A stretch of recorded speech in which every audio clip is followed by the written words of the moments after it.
Oh, wait, one more thing. We are broadcasting. Hi, everybody. We're broadcasting part 3 of Sewers Under Sandwall. And I think we'll do the super quick character introduction, and we'll just kind of run through the list. The first one I'll have Andre. I am Kama. I was on mute because I listened to Dungeon Master and do the right thing. I have food on my back. She nice. I sleeping on her for short rest. She's my pillow. But that's the end of my introduction. All right, Anna.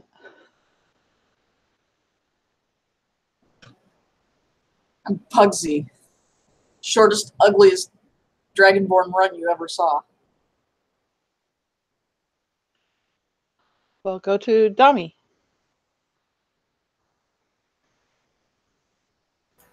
Sorry, I failed to click on the mute button 5 times in a row, so. I am Gladrius Velen, the pompous elf in the corner, and beating the crud out of. We'll go to John Cook. I am playing Pepsi Green Bottle, the warlock that acts like an alchemist. All right, and then John Poland. I am a mock, son of, brother of Kama. I don't know if I'm really his son. You could say son, it's okay. Maybe. Son, good. Son, Kama, a mock. I fight with Kama. That's all. Goodbye. And I'm Carol of Dunsters and Dragons, and I guess we'll get going. Having dealt with the octopoid horror, Susanna, and rescued her daughter, now commonly known as Food, by Kama, a little girl. My brave adventurers have taken a little rest to recuperate and prepare for the last part of this. And they have been following the sort of biggest ditch where they can see this horrible, nasty, contaminated, green glowing sewer coming out and trying to find its source and see what they can do about it. And as they go, they come to another chamber. It says, this large rectangular chamber is part laboratory, part assembly line, and part chamber of horrors. Chains and pipes abound, dripping and rattling, casting swaying shadows and haunting echoes. 6 stone pipes jut from the floor slightly, each 20 feet in diameter, full of glowing, putrid, contaminated water. 4 of these pipes are clearly being used to trap and bottle the most concentrated contaminated water. Makeshift tables lean shakily against the pipes, covered with cloudy bottles containing the rank liquid, corked with oily rags. Each of the other 2 pipes hold a single makeshift cage. Both cages contain a dead, half-mutated goblin submerged up to the neck in the contaminated water. So, having entered this room, what do you guys want to do?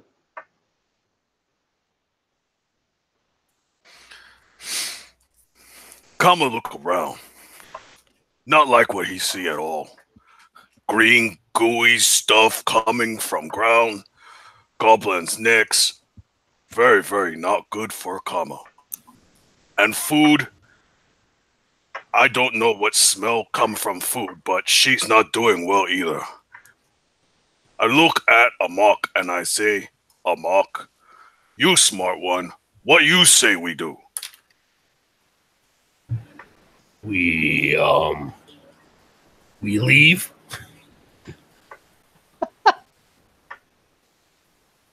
Everybody, the campaign's over. Goodbye. Everybody's gone now. Why we leave? There's nothing here. Do you see anything? Pepsi is just staring over at the goblins, kind of tilting his head like, what's going on? And as that happens, Kama would like walk. he would walk next to him, and like the water from the sewers beneath Kama's feet, but he doesn't realize he's an orc, so he doesn't care. So he's like splashing as he's walking. So he walks up right next to him and splash, splash, and then he just grabs one of the skulls of the goblins and say, "Look, they dead. What next? I see no shark man."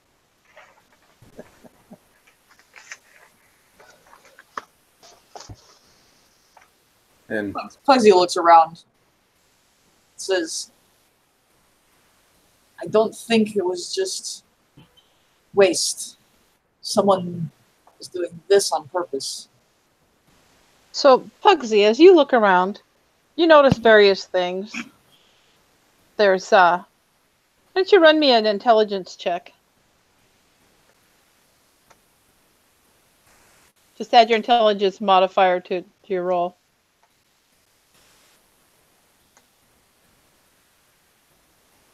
You can investigate if you have that.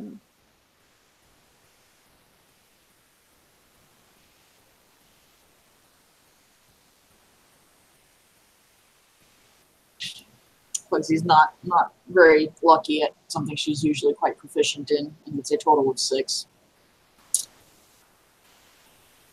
I see. Well, even so, she notices a few things around there. For one thing, there's... Oh, go ahead. Passive intelligence investigation of 14. Well, with that... I pass. Because you're passive, you go with the passive generally if you don't roll above it. So as she looks around, she sees that there's a small blackboard covered in all sorts of scribbles. But they look like they're probably chemical annotations about various possibilities having to do with the sewer water contamination. There's a whole bunch of like nasty, filthy containers, all kind of random shapes and sizes, probably pulled out of the garbage somewhere. And they're dripping and stained with a green liquid. They're labeled kind of sloppily, and one of them says, metal, too heavy. Wood, seeps through. Leather, soaks it up. Glass, perfect. So just labeling all these different containers. There's a huge variety of hooks, barbed instruments, pincers, vices, and blades, and with blood on them. You notice there's quite a bit of blood splattering around this room. In fact, in the corner, there's a severed rubbery goblin arm covered in green fluid, and the middle and index finger are fused together to form a suckered tentacle.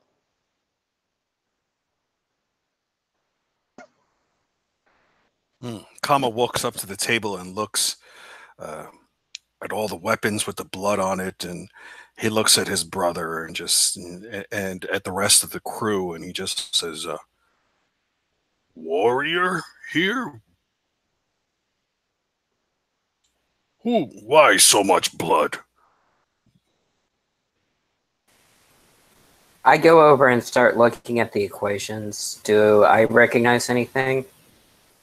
Oh, why don't you roll me the DC intelligence check and see what you get? I'm also proficient in Arcana, if that'll help any. Yeah, go for it. That's an 18. All right. Well, No, I take that back. 20. Okay. You're really quite sure that these are chemicals related to the contaminated water in different proportions, and someone's trying to figure out what's the most effective at whatever horrific experiments they're doing here. You know, it seems to be the tables of some sort of experiment. You probably notice also that there's off on one side some like dinner table and a little cooking pit. All sorts of wonderful things. Where somebody's been... I end up going over by Pugsy and start trying to explain to her the equations, because she seemed to have a little bit of an interest in it. I listen intently. I start pointing out which ones was talking about making the stuff more potent. And I look at her and say, "You were right." Sorry, I didn't catch that. What'd you say? And he agrees that you're right on your conclusion that someone's doing this intentionally. But he keeps babbling and babbling and babbling on. Maybe Sharkman do this. Like big Sharkman. Not like little Sharkman we saw in town. Like, what if big Sharkman want to make little Sharkmen, and we kill big Sharkman? Yeah? Yes. Okay. Let's find them and kill them. Well, before As I'm looking at the equations, do I think there's a possibility of a way to change them back? And I'm also going to write down the equations. okay, yeah, go ahead and write them down. Maybe you can think of something useful to do with them. We haven't heard from Galadrius. What are you doing? Galadrius has been trying to avoid the sewer water ever since he got in here.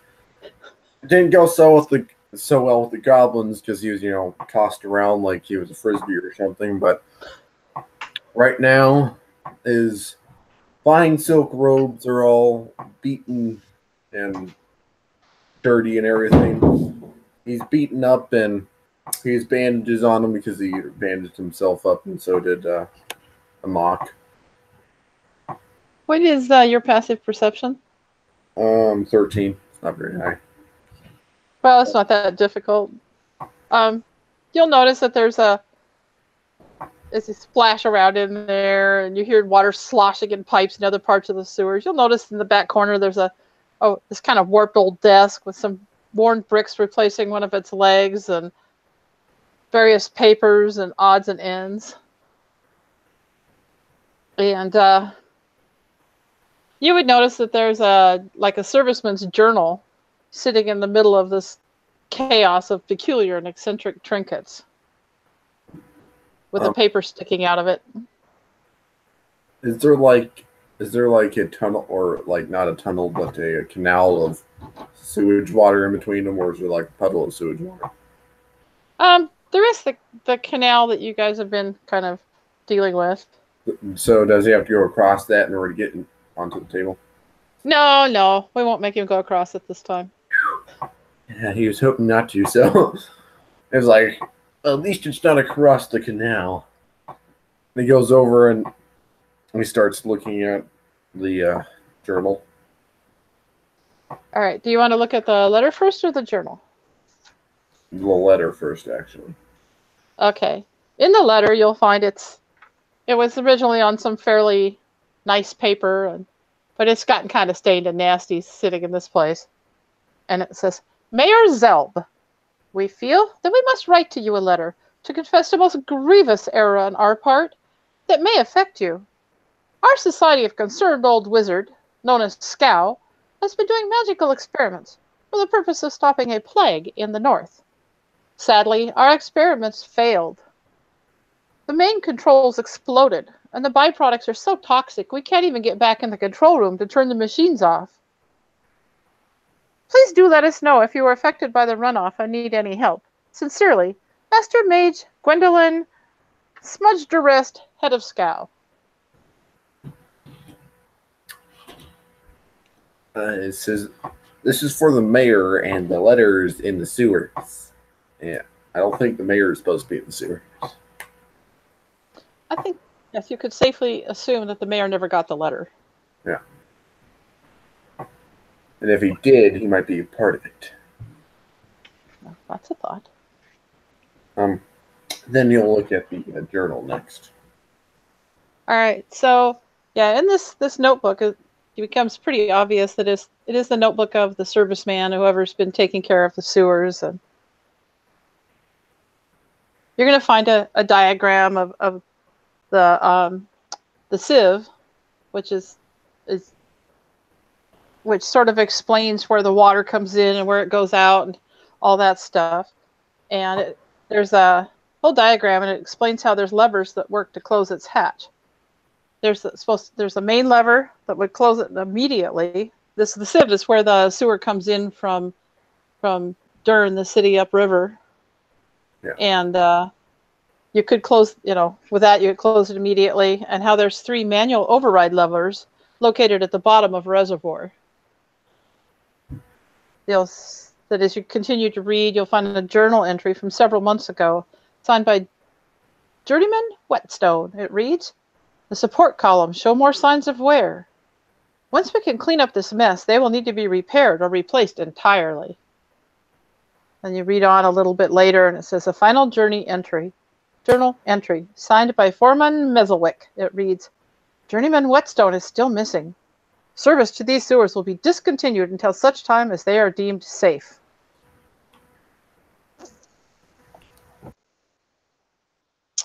And those are the important things that you'll find out at the journal. Okay, I didn't really get the last part because Jaden was talking to me, so. Okay. Yeah, the final entry, signed by Foreman Meselwick, reads, "Journeyman Whetstone is still missing. Service to these sewers will be discontinued until they are deemed to be safe. Till such time that they are deemed safe." And as he reads this, he heard about the Shark Man, and his mind thinks a little bit differently than others, because you might think, like the Shark Man may have eaten Whetstone or whatever, but he actually thinks the Shark Man might be Whetstone. As you turn to leave the desk, you'll notice written on the wall, probably scrawled by a goblin. It's pretty not so clear writing. It says, "If you've not heard of Old Slimy Jack, you've a serious problem of lack. He'll use his greased tongue to drop you a rung, and then you'll leave with a knife in your back."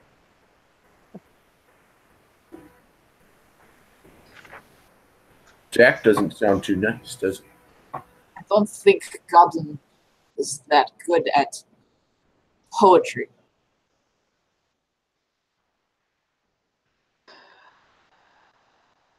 Kama's just picking his nose. That's what happens when ogres get bored. Or orcs. So, do we have all of our information that we got from the octopus person's library and with this journal? Do we know where to go to open the water into the sewers and flood them out? Well, let's see. You probably have a pretty good idea that you're headed closer and closer to the source of the problem, and that it's where this sieve thing is. You have the diagram of now, which is basically like this big round room with a reservoir kind of in the bottom and some pipes coming into it, 4 pipes coming in from the sides. Okay. And we can close off the flow in from Dern from there too? That's what it would seem like looking at the journal, yeah.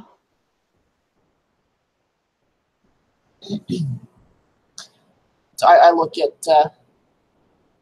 Kama and Amak and sort of glance at the others a little bit too, but mostly looking at Kama and Amak, and I say, "Let's go to the sieve, see if the Sharkman is there." Yeah. When you start to say that, I pull out my pouch and open it up. So all the gears and mechanisms that make up Gizmo the Bat comes out. Oh, yeah. Galadriel is still afraid of bats, so. Bat thingy out. That means we'll go fight. Come already! And I started sending him out scouting. How many exits are there even from this room? Well, there's one way that you came in, and then there's kind of a main door going out the other side, and maybe a couple of minor doors off to the sides. It's kind of a longish, narrowish room with these 6 big pipes in it. Oh, okay.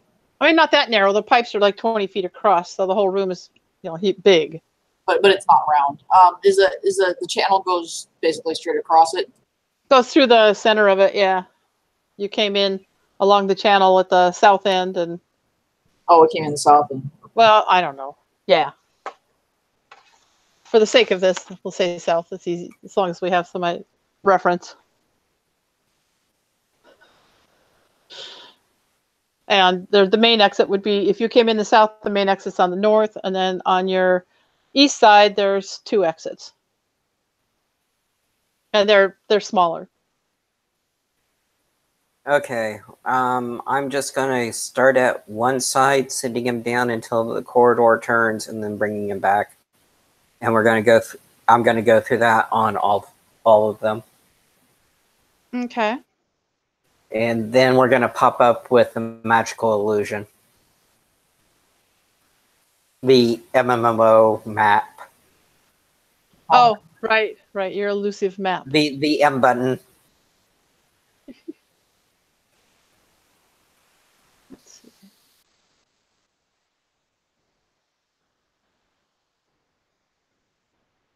So if he takes the first one to the right,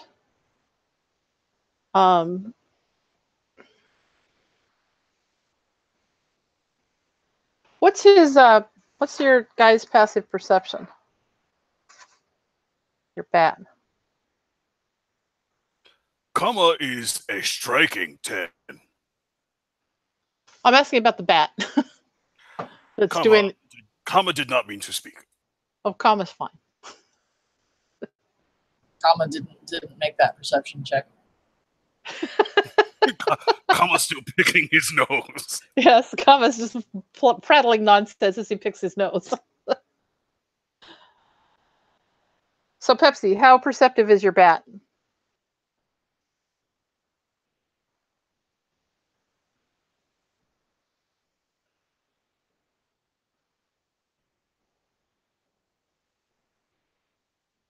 John? John. 11, and is considered to be blind sense. I had to look it up. Oh, gotcha. Oh, okay. She's got blind sense. Okay, that is not going to help him. He also has advantage when he's hearing things if it's something he could hear. This is not something he could hear. Throwing it out there. Roll me. Oh boy. Well, go ahead and roll me a perception. Okay. I guess it'll have to be disadvantage since he can't see. I understand. Or can he see? Share senses with it if that helps. I actually see through its eyes. Okay, then use your perception. And that is a 15. All right. Well, sadly, the two of you fail to discern this faint rune that you can just barely see under the grime, and it goes in there. All of a sudden, a huge gout of flames burst outwards from the floor, wall, or ceiling. And I'm assuming he's the only one within 15 feet of this doorway in this large room. Give me a DC 15 dexterity saving throw. See how dexterous your bat is.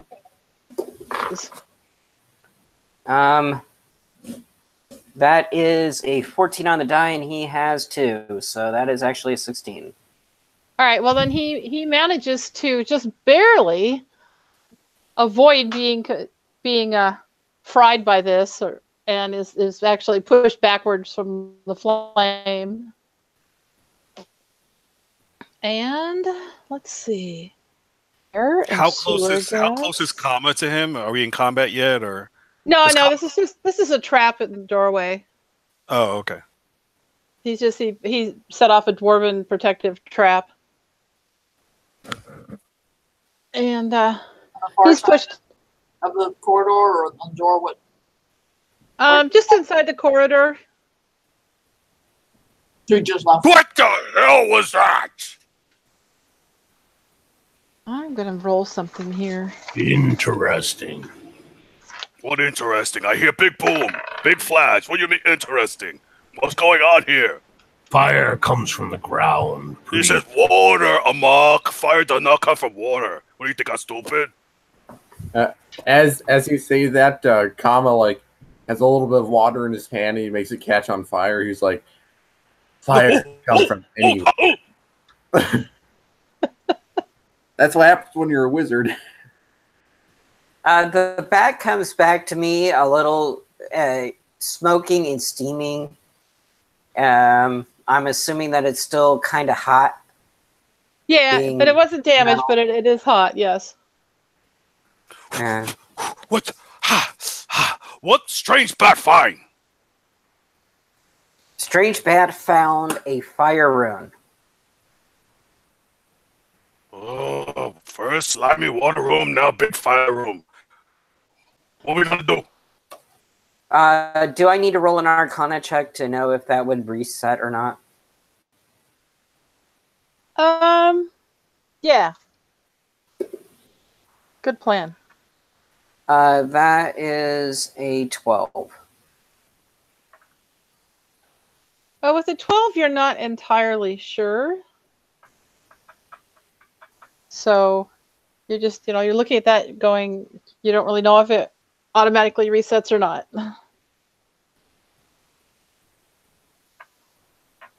I did kind of investigate a little personally.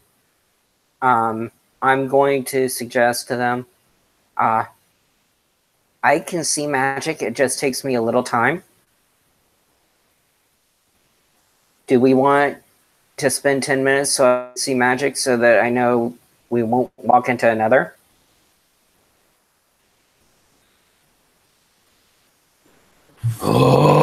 Oh, so much waiting.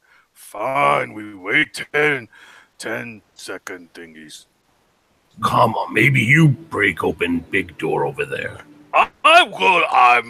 Look, I break big door, but he chose to go make fire, and then get scared, right? Because, totally easy to get scared when fire come out of nowhere. So, do you want me to break door and break fire in room?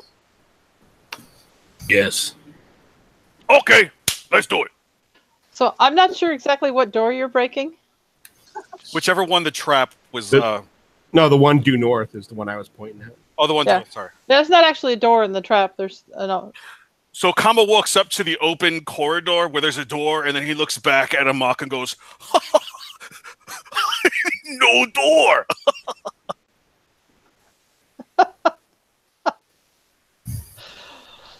All right. Why don't you roll me a perception check, Kama? Okay. And Not sure Kama what- is my perception is sorry, I just have to check. Perception is a whopping D20 with no bonuses whatsoever. I rolled a 19, ma'am. All right. Well, as you go up there, you probably don't even really care about the dwarven rune on the floor because that's really not your thing. But you would notice that there was some like little nozzles along the side, still kind of smoking from spitting out fire and gas a few minutes ago. Do you want to do anything with them, or? I mean, you'll also notice that you didn't get fried.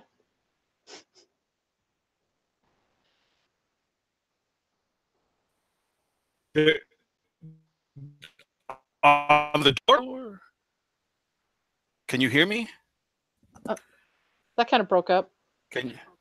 Okay. Where am I seeing these nozzles on the door? No. Inside the hallway. There's not actually okay. a door on this particular hallway. Okay, so I'm going to the hallway. There's no door, but there's nozzles where?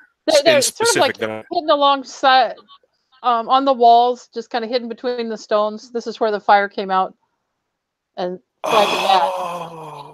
so okay, I see. So Kama's so stupid that he wouldn't even know what to do with that. Even though he did see it. Okay, so when he turn around, he'd look at Amok and just go, "Looks safe to me." So Amok looks at him. He's looking over to his right. Then he looks over to his left to the north door, which is what he told him to go to. And he just shakes his head and walks towards the door to the north. Where you All going? right. What are the rest of you guys doing? Let's give them a chance here. I try to slip in front a little bit, but I try to do it stealthily. In front of whom? Through the north door in front of where Amok is headed. Well, then, yeah, the north door is actually shut. So. Oh, there is actually a door on the Yeah, north. on that one there's a door. On the sides there's not. Okay. Well, I guess I'm not sneaking through the door just yet then. Sorry about that. You can sneak through the doorway. Not if there's a door in the way. You Oh, that's right. There is a door. Never mind. I forgot what I was doing there for a second. Okay. I wonder if you guys just don't know what's going on. Galadrius. My little wizard friend, what are you doing? First time in a while, or for the first time actually, he's gonna agree with Amok that his brother is incredibly stupid, and he's like, "Yeah, I agree with the mongrel on this one." And he just shakes his head at Kama, and he walks with Amok. what?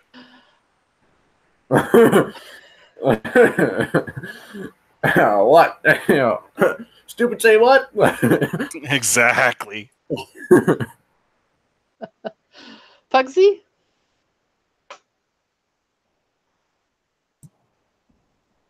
I already told you what I was doing. I'm sorry, not Pugsy. Pepsi. I'm going ahead and been casting the ritual. Ah, For well, detect everybody else magic. has decided to go wandering off anyway. Well, they decided that they wanted me to do it, and then they started doing their own thing. I'm a bit busy at the moment. There you go.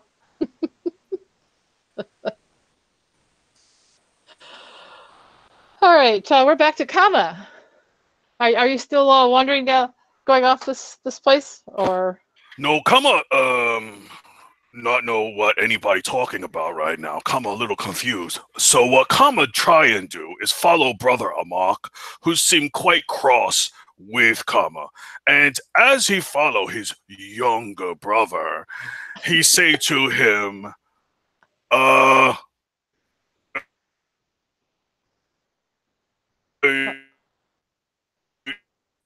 you're roboting.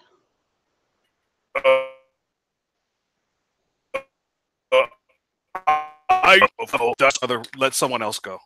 Let Oh, someone now else go. now we can hear you. Yeah, I'm gonna switch to my. Let's go. Okay. Pugsy, now you can say something. I'll go back to you. I didn't realize Kama was a robot, but apparently he is. It adds a whole level of the whole another dimension to his character, doesn't it? A little confusing. I guess I will go and examine this closed door and check it for traps and whatnot. Okay. I'll go investigate this door. That would be a natural 20 on investigating this door. Total of 24. Nice. Nice. Well then, you're going to see that there's a series of 3 like intertwined trap wires, and they're all very cleverly hidden, and you can barely even notice them. Just catch a glint off one of those wires. So roll me a dexterity to disable them. It's you found a trap. Okay, I have proficiency with my thieves' tools, whatever that does for me. I think that would. Okay, yeah. Go ahead and roll in your thieves' tools to disable the trap. That would be good. So Dex plus proficiency. Yeah. That would be a total of 15.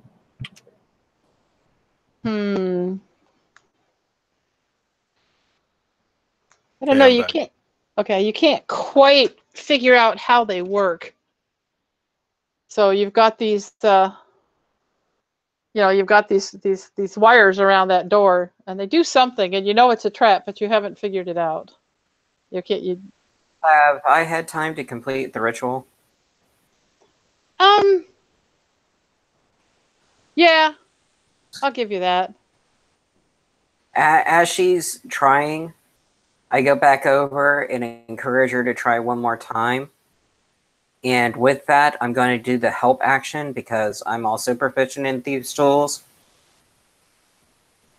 Okay, that sounds good. So she's been working and working on this, and just obviously not quite getting it, but it's obviously also kind of dangerous. That would give her advantage on her next attempt to do it.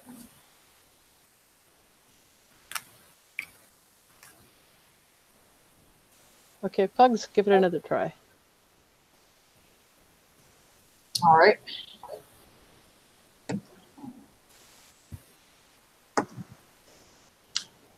That would be a total of 22. Thanks to advantage. Ah, okay, that enables you to disable the trap. And I think we're going to leave you there for just a second and go back to Kama. Thank you, DM Carol. Kama, I just want to say something. Kama would walk up. Am I dropping again? Do I No, have you're to- fine. Okay. All right. So Kama would walk up to his brother, sloshing and slipping, and realizing that he went to the wrong door, he would just kind of nudge his brother and say, I knew you meant this way, brother. I just checking other way and making sure that that was safe. Okay. Yeah, that makes a lot of sense, comma. Better to know where the fire comes from. And actually, like I said, I just wanted to add that to the story, so I'm going to retire my part of the narrative, and we'll see what else is going on with the trap. So yeah, Pugsy, tell us what it looks like when with the help of... Actually, Pepsi, how did you help her? And then we'll see what it looked like when she actually disabled it. You know how some people get that really annoying advice that just keeps just rambling on and on and on and on? That is exactly sort of the scientific notation mindset that Pepsi has going on.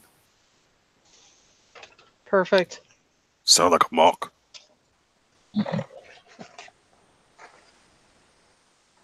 So what does it look? As Pugsy's carefully probing and testing where there's thieves' tools, and Pepsi No, not there. There.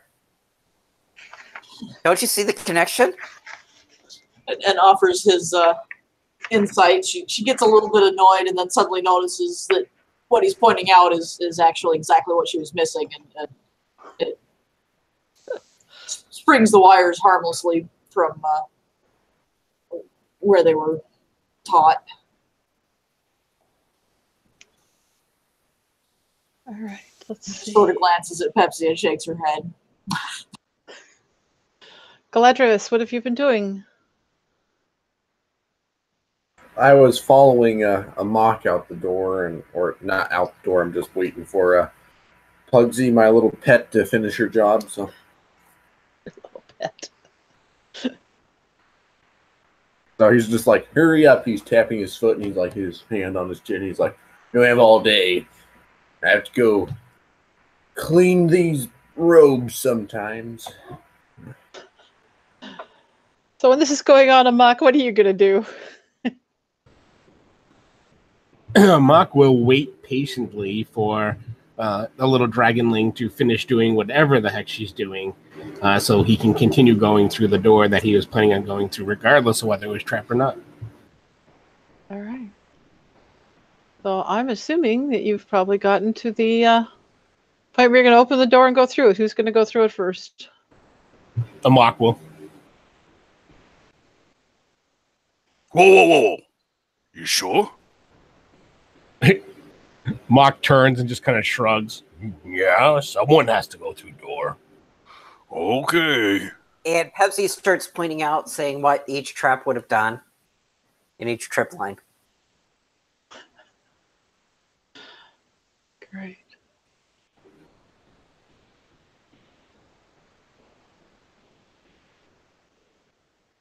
While this is all happening, you would notice that Kama um, has like rations in his pocket and he's feeding them to the girl on his back.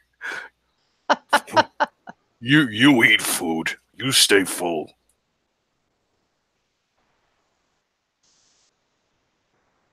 Gotta fatten up the food, huh? Who, me?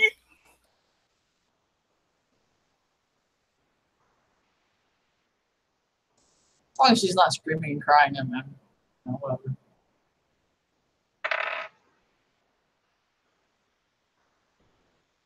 All right. Well, let's see.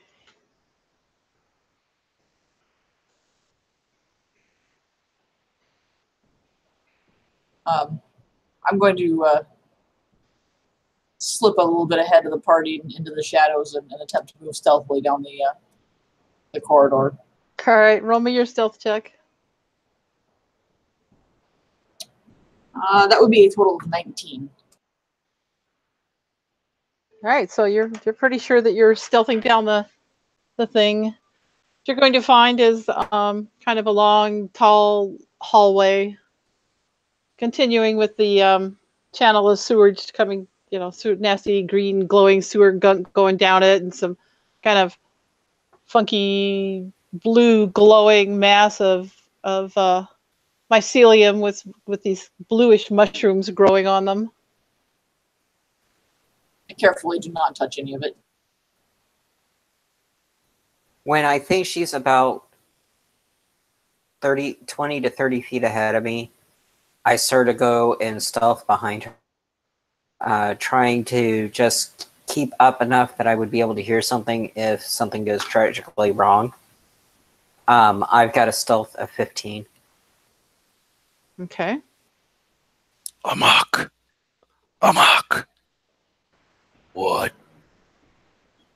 Dragon lady and little guy gone.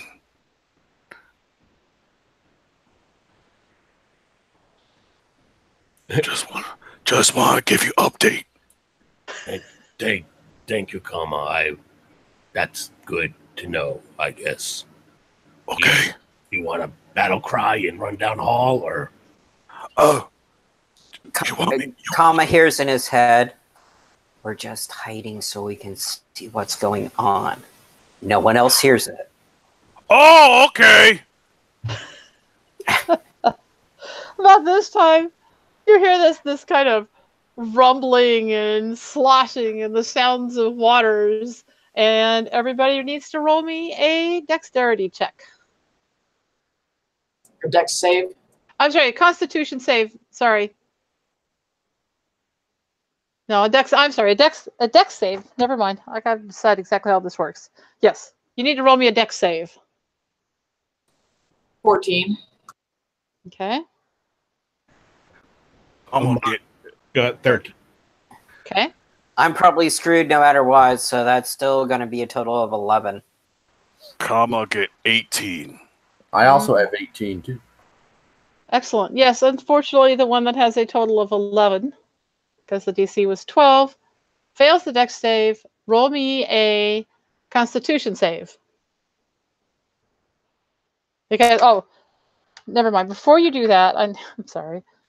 You hear the rumbling of waters, and this contaminated water comes sloshing down that center aisle, and kind of flooding, not completely flooding the room, but definitely bringing a flood of sloshing water just rolling through. And Pepsi is not fast enough to avoid getting a bit dunked in it, so he's going to roll me a Constitution saving throw.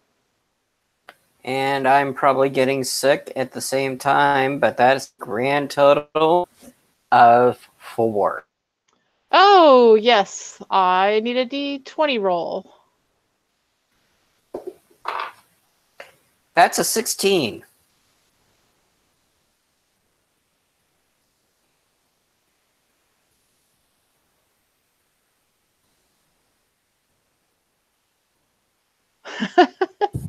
Tiny hooked barbs extend from your fingers, allowing you to grip even the slickest, steepest surfaces with ease. For 1d6 hours, you can climb as with the spider climb spell, and you cannot be disarmed. kind of look at my hands. Actually, good. Yeah, they're not all bad, just weird. You said it affected my hands, right? Yeah. I kind of look at them, kind of look funny, and I start crawling around the room, the corridor, doing my Spider-Man impression. And finally, when they stop, I am on the ceiling, looking down at them, saying, "You ready?" What the hell? And I would immediately attack whatever was on the ceiling.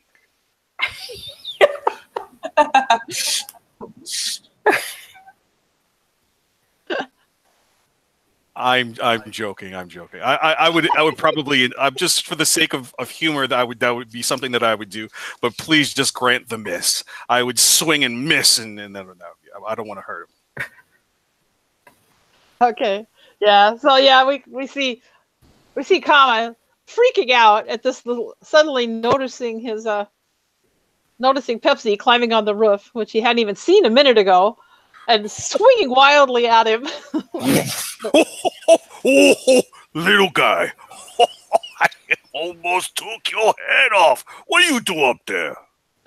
Don't know. And at that, I kind of wave at him with one hand. And my fingers are about even longer than yours and have all sorts of suckers on them, like a tentacle. Are you Perfect. changing into fish monster? Amaka, he changing into fish monster? Probably. Maybe. Well, that's not good for you. Should probably cut his fingers off so it doesn't spread. Look, if you change into a big fish monster, we're gonna kill you, okay? But I figured. okay, you're too happy to be figuring. Just for the fun of it, actually. Even if you're still a good guy, we're going to kill you if you're a big fish monster. What'd he say?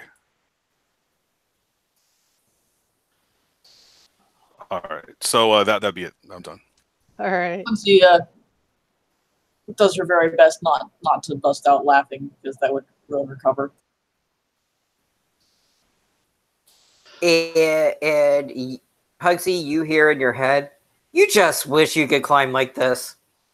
Anyways.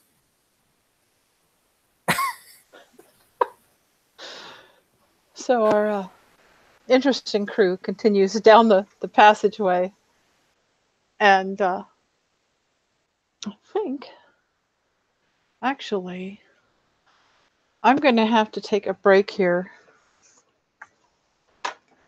I know. Well, it's better to do it now than later, but I'm going to take about a 10-minute break here. I've got some family things I need to get done. Oh, You we guys talk. can sit We there? have a talk. We can have a talk while you gone. It'll be fine. That way, when you come back, you find out everything we talk about when you watch video again. Hey, I'm going to listen. What? You don't get to do that. Might not all be good, by the way. That's cheating. She listened from far away. Totally cheating.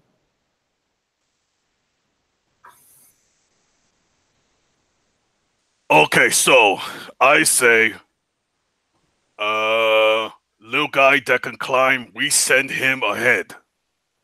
And if he die, then we know it's not safe.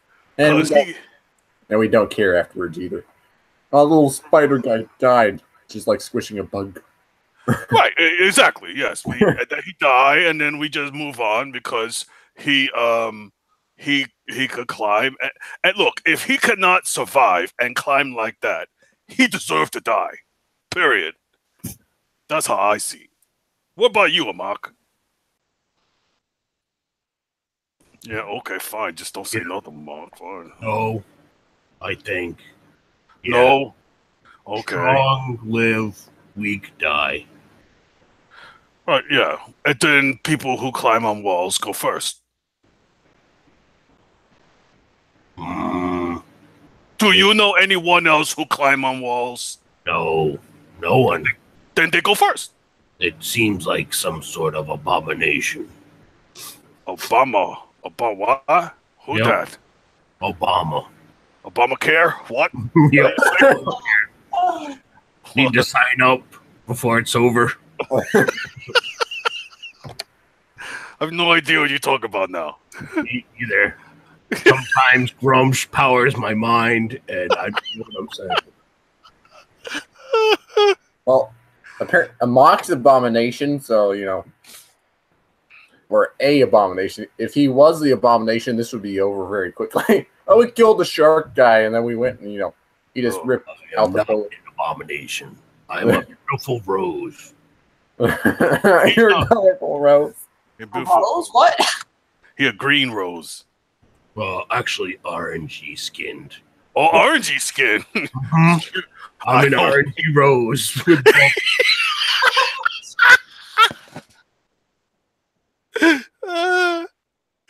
Oh my god! How long have you been brothers so you didn't know he had orangey skin? Like 3 weeks. We really bathe. We totally just met. What color we look like? Long lost brother recently found. He green on the inside. That's what I say. Mostly. How is he orange? Yes. Mama really just doesn't see color. He's half Floridian. That's about it. Yes. You could say I'm a president of something. I thought you said you were a princess of something. I was like, oh, I'm not. Sure, yep. I'm a princess. Want a tiara? You didn't know my princess. Fuck with the tiara.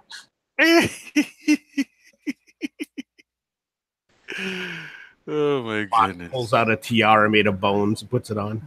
Be a princess. Be a princess. Oh wait, no. Crown made from princess. God, my bad. He puts it back. Put that away. You look like an abominama ding dong. I believe it's pronounced abomination. Yes. Okay. Did he say abomination? Why people keep on saying that word? I do not think it means what you think it means.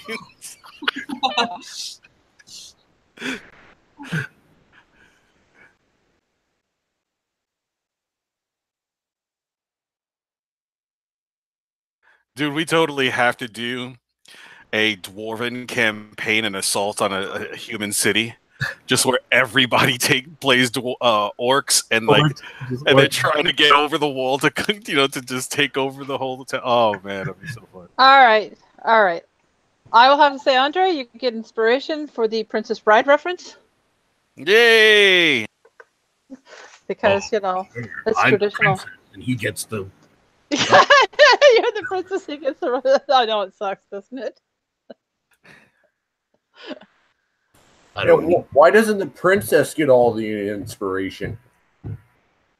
Yeah, let's give the princess inspiration too. Poor thing. It's out of pity. Have your pity inspiration. A mock no care. Pity me nothing. I have extra roll. Oh gosh.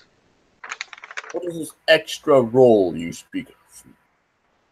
I put on a lot of weight. I have an extra roll. Kama got that too. Yeah. I bet he also has man breasts too, so. Hey. You get a little carried away there, bud. Kama resembled that remark. A mock does. Oh jeez. No shame in game. Are we supposed to take this seriously? No. I'm serious. Good. I'm sure you are. It game. As you go down this corridor and you sort of settle down from your hijinks a little and start paying attention again, you start to notice that the sound of rushing water is getting really very loud. And as you go on, you step into a large circular chamber which is ringed with pipes stretching up beyond your sight. We see the filtration system of the sieve, which resembles almost a grimy pipe organ, with an enormous reservoir at its center. There's outlets that spew thick green sludge into drainage grooves, which feed off into the sewers. And you see a main large lever on the wall, which unfortunately has been broken off, rendering it inoperable. It appears that the only way to close the sieve is through the manual override levers at the bottom of the reservoir.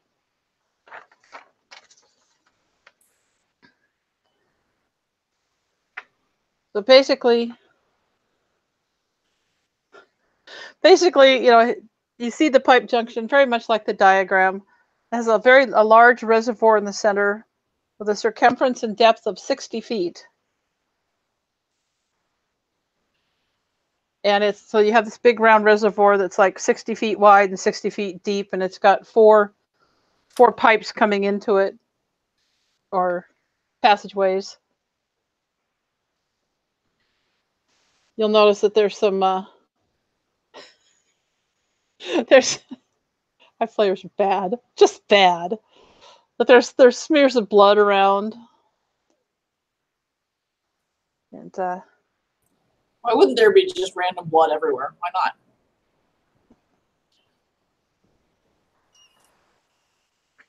If it was my house, there'd be blood everywhere.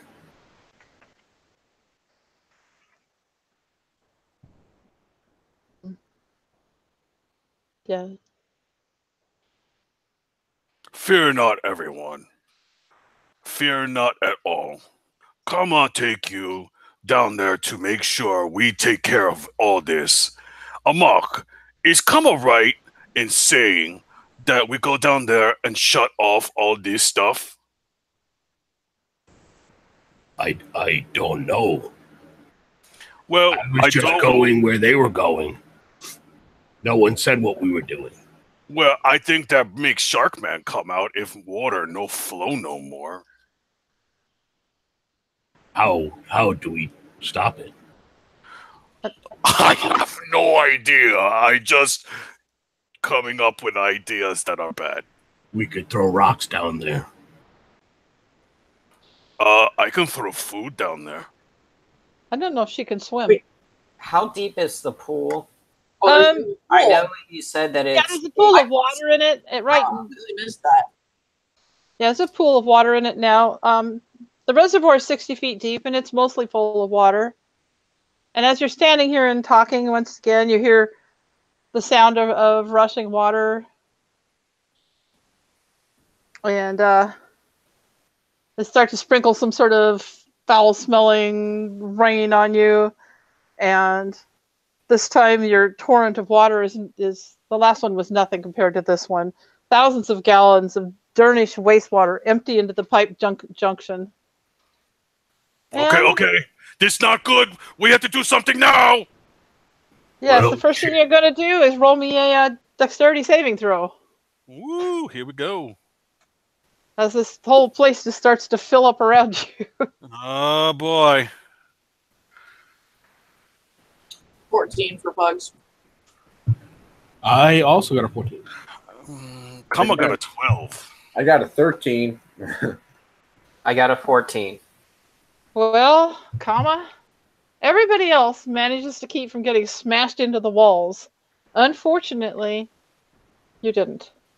Did food die? Oh my gosh, food. No, he's going to get hit. His head's going to smash into the wall. Oh, come on, food got it. Oh, you're so bad. All right, fine. Roll me. Let's see. Roll me a save for food. All right, Dex save for food. Here we go. I'm assuming she's got a +1 Dex. +1 Dex. Okay. Kama uses her to make blow less effective. Totally. Oh, food roll 16. Yeah. Food having been eating regularly lately and feeling pretty good, actually scrambles off your back and jump right before you hit the wall. Food, where you go? Oh. And you get to roll me a 2d6 bludgeoning damage. As the water knocks you violently into one of the pipes. Did it break the pipe? No, but you will notice that they're not in the best of conditions. Come a roll a 10. Oh, comma. Poor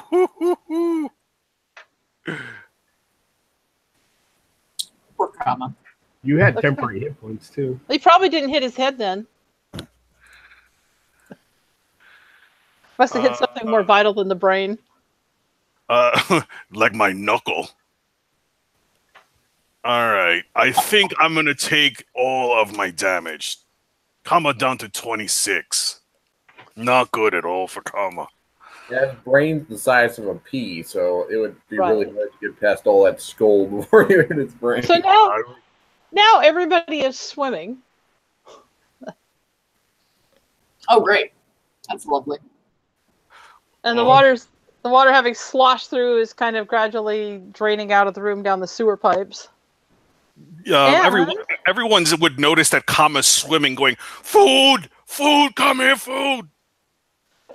Everybody roll me a d12 Constitution saving throw as the water washes over you.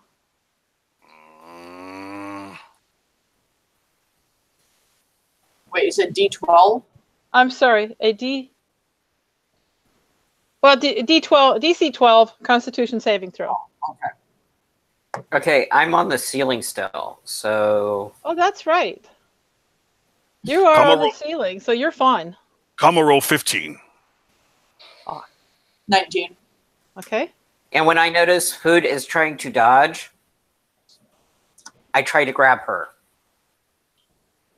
Okay, let's get the rest of the Constitution saving throws. Mock got a 15.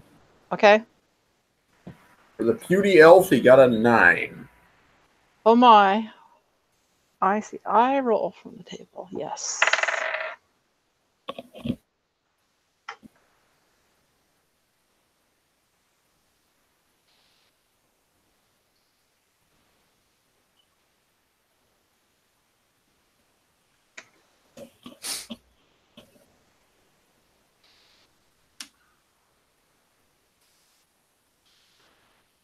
All right. The putrid sewer water is acidic. You take 1d10 acid damage as it burns your exposed skin. You're not wearing metal armor, so that doesn't matter. So roll me a 1d10. I take 5 points of damage. It's not horrible. It burns. It's not horrible. He would whine, though. You know he would. And Pugs, you're trying to grab the little girl. No, Pepsi is. Not Pepsi. I'm so it's so bad. As the water washes over him, you hear a scream, and you just like see a body floating past you, and you first think he's dead, but when you poke him, he's like, "Ow! I thought I died there for a moment. The pain was what's it called? Excruciating." Oh, okay. Pepsi. It's gonna be bad. I knew it when the names were similar. It was gonna be bad. Roll me a strength or athletics check to see if you're strong enough to grab the girl. Oh, God. That's 3. I probably can't even reach her. Probably not. And you can't really let go of the wall because then you're in the water with everybody else. Well, I thought that I would at least be able to get one hand away. Not with that roll. I know. As I said, I thought. So as you were all starting to recover from this. Okay. And you sputter and you cough and you're sort of treading water and the flooded pipe junction is draining down into the sewers of this just nasty, stinky, green contaminated goop in it. And you're starting to get kind of like blink the crap out of your eyes, and you see 3 thick, rubbery fins breaking the water surface. And they race in your direction. Shark Man! So there's nowhere for us to. The water's too high for us to stand anywhere. At this point, yes. You hear an incredibly high-pitched scream. At first you thought it was food, but then you look over, and then there's Galadrius, right where you heard the scream, he was like, "What? Why are you looking at me? I have no idea what happened." Food's really, really loud, apparently. Are these pipes anything that could potentially be climbed?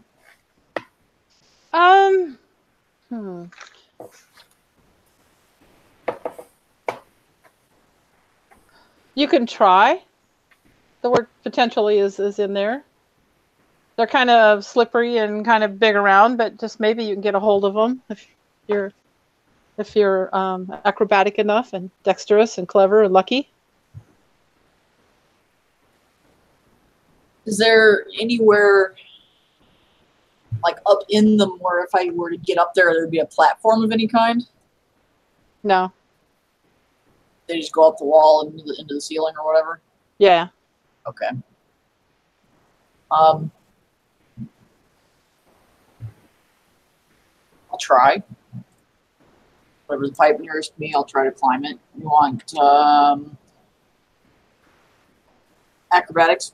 Good? Yes. Acrobatics is good. That would be 23. Well, you're able through slipping and sliding and grasping to find enough of a... Like, you're going so fast, you actually clear some of the crap off it and you get a hold of it and go up it a ways. And as you do, the shark that was coming towards you goes crashing into that pipe.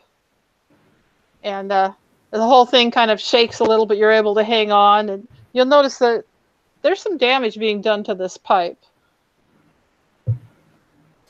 And that these pipes are part of this sort of the support system. Do we know what the pipes do?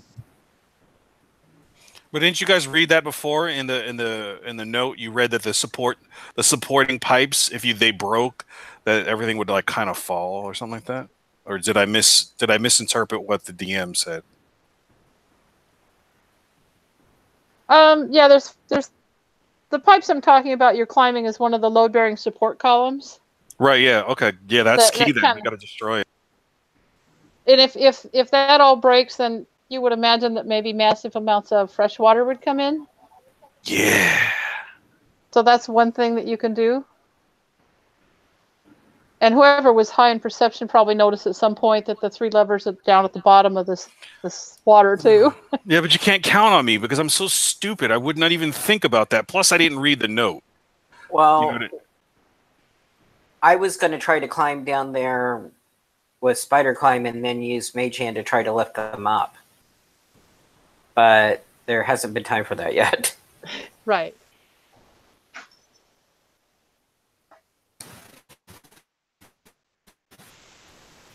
Okay, so we're in a really big predicament here. The question is who is going to be who within the story?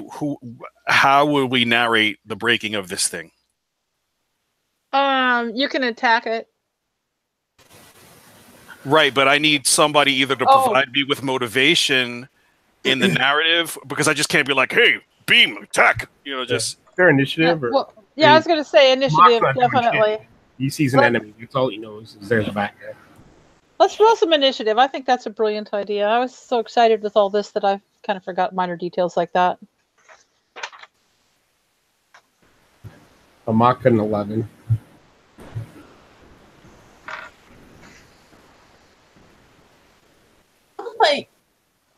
How is my initiative only +2? It's ridiculous. You have a 2 12 dexterity, 14 dexterity. I don't know, something like that. Yeah.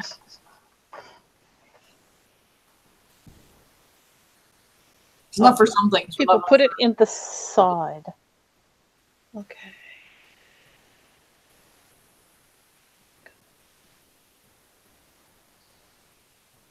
Although I still see somebody else. I don't seem to have Pepsis. Oh, there it is. I'm not faster than anybody else now. All right.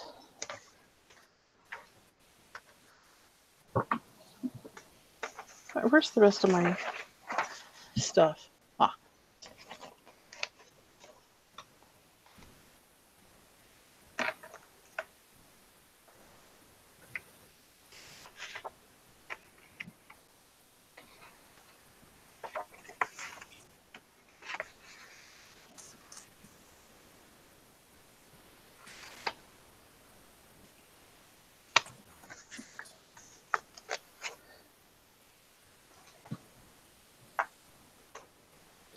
So the first one is going to go then is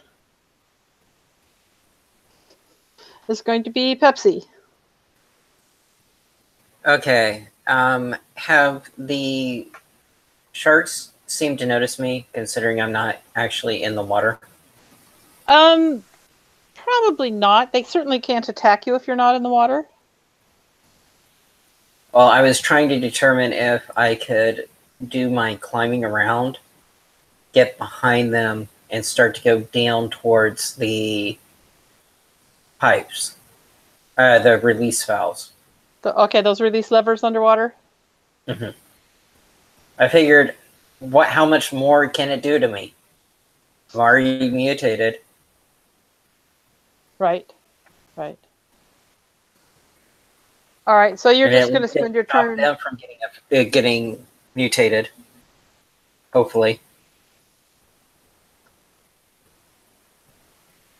Okay, so you're going to spend your turn going down there. You're not going to attack or anything?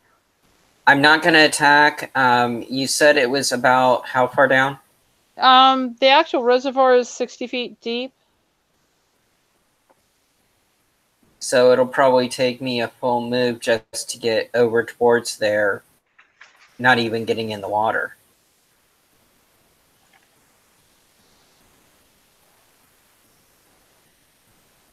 Yeah. Okay. That'll get you to, yeah, full move to the top of the water. Actually, I'm going to go a little slower, but what I'm going to do is I knew which of the brothers do I think will... Actually, I'm not even going to do it for a brother. I'm going to make an illusion of most of the wizard using minor illusion. Okay. So that now at least they have two different targets to go after. He may not be real. He may not even sense real, but at least it's a distraction. And Right. I'm going to take my normal move. Okay.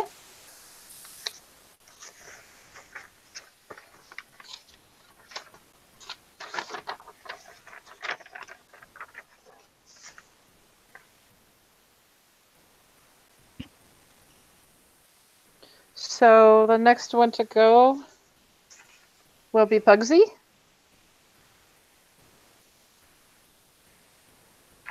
Oh, where are you putting this illusion of a wizard? I'm putting it about 10 feet in front of where the real wizard is. So it's the first one it comes to. Okay.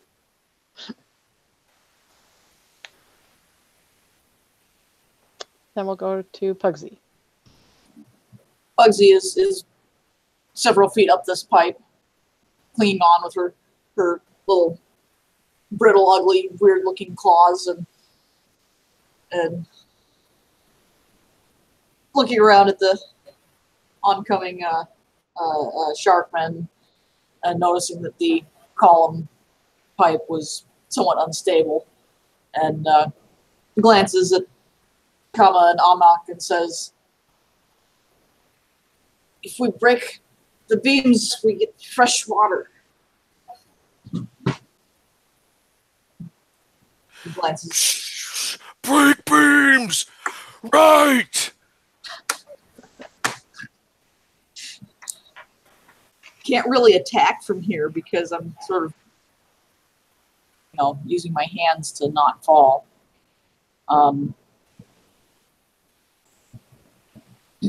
I see if I can maybe bait the Sharkman into ramming the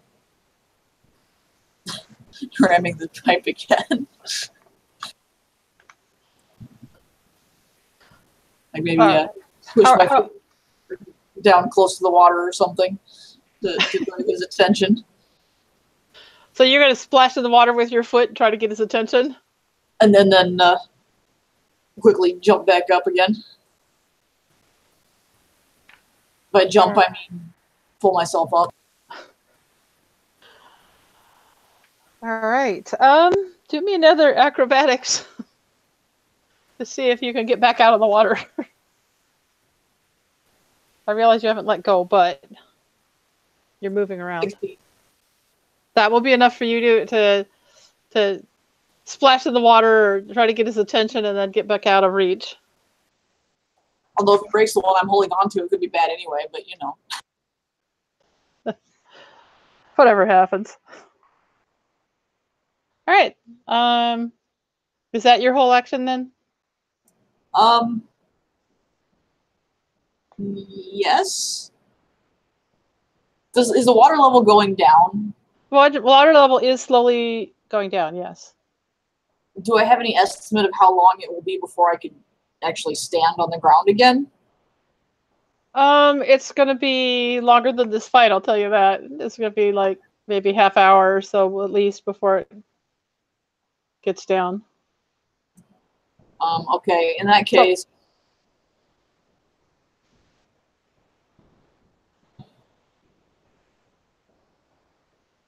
How does this work?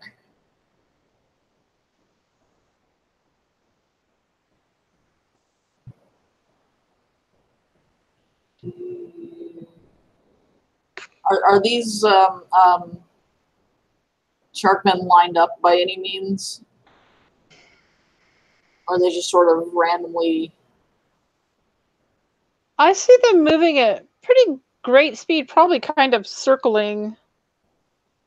There was one that came and smashed the thing under you, and then it kind of went. There's another one that's going to head towards you because of what you did. And another one behind it. But probably to you more beside it than behind it. Can I, at this point, is it possible to get more than one of them in a line? Probably not. Okay, I won't do that yet then. Okay. Anything else I can do?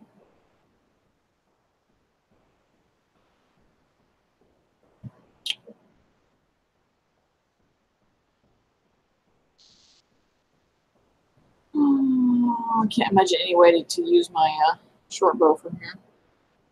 No, not if you're hanging on with your hands and your feet to this pipe. Sadly. Why did they have to rearrange this?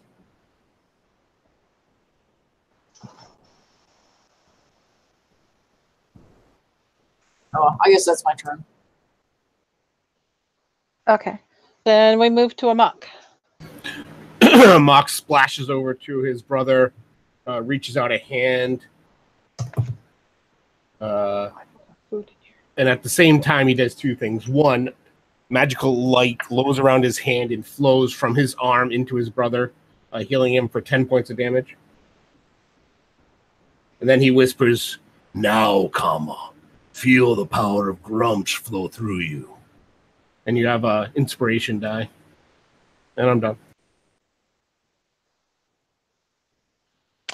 All right. So at this point in time, do I go? I'm going last, right? So I have to wait. Yeah, you're going last. All right. Actually, the next one who goes is Food.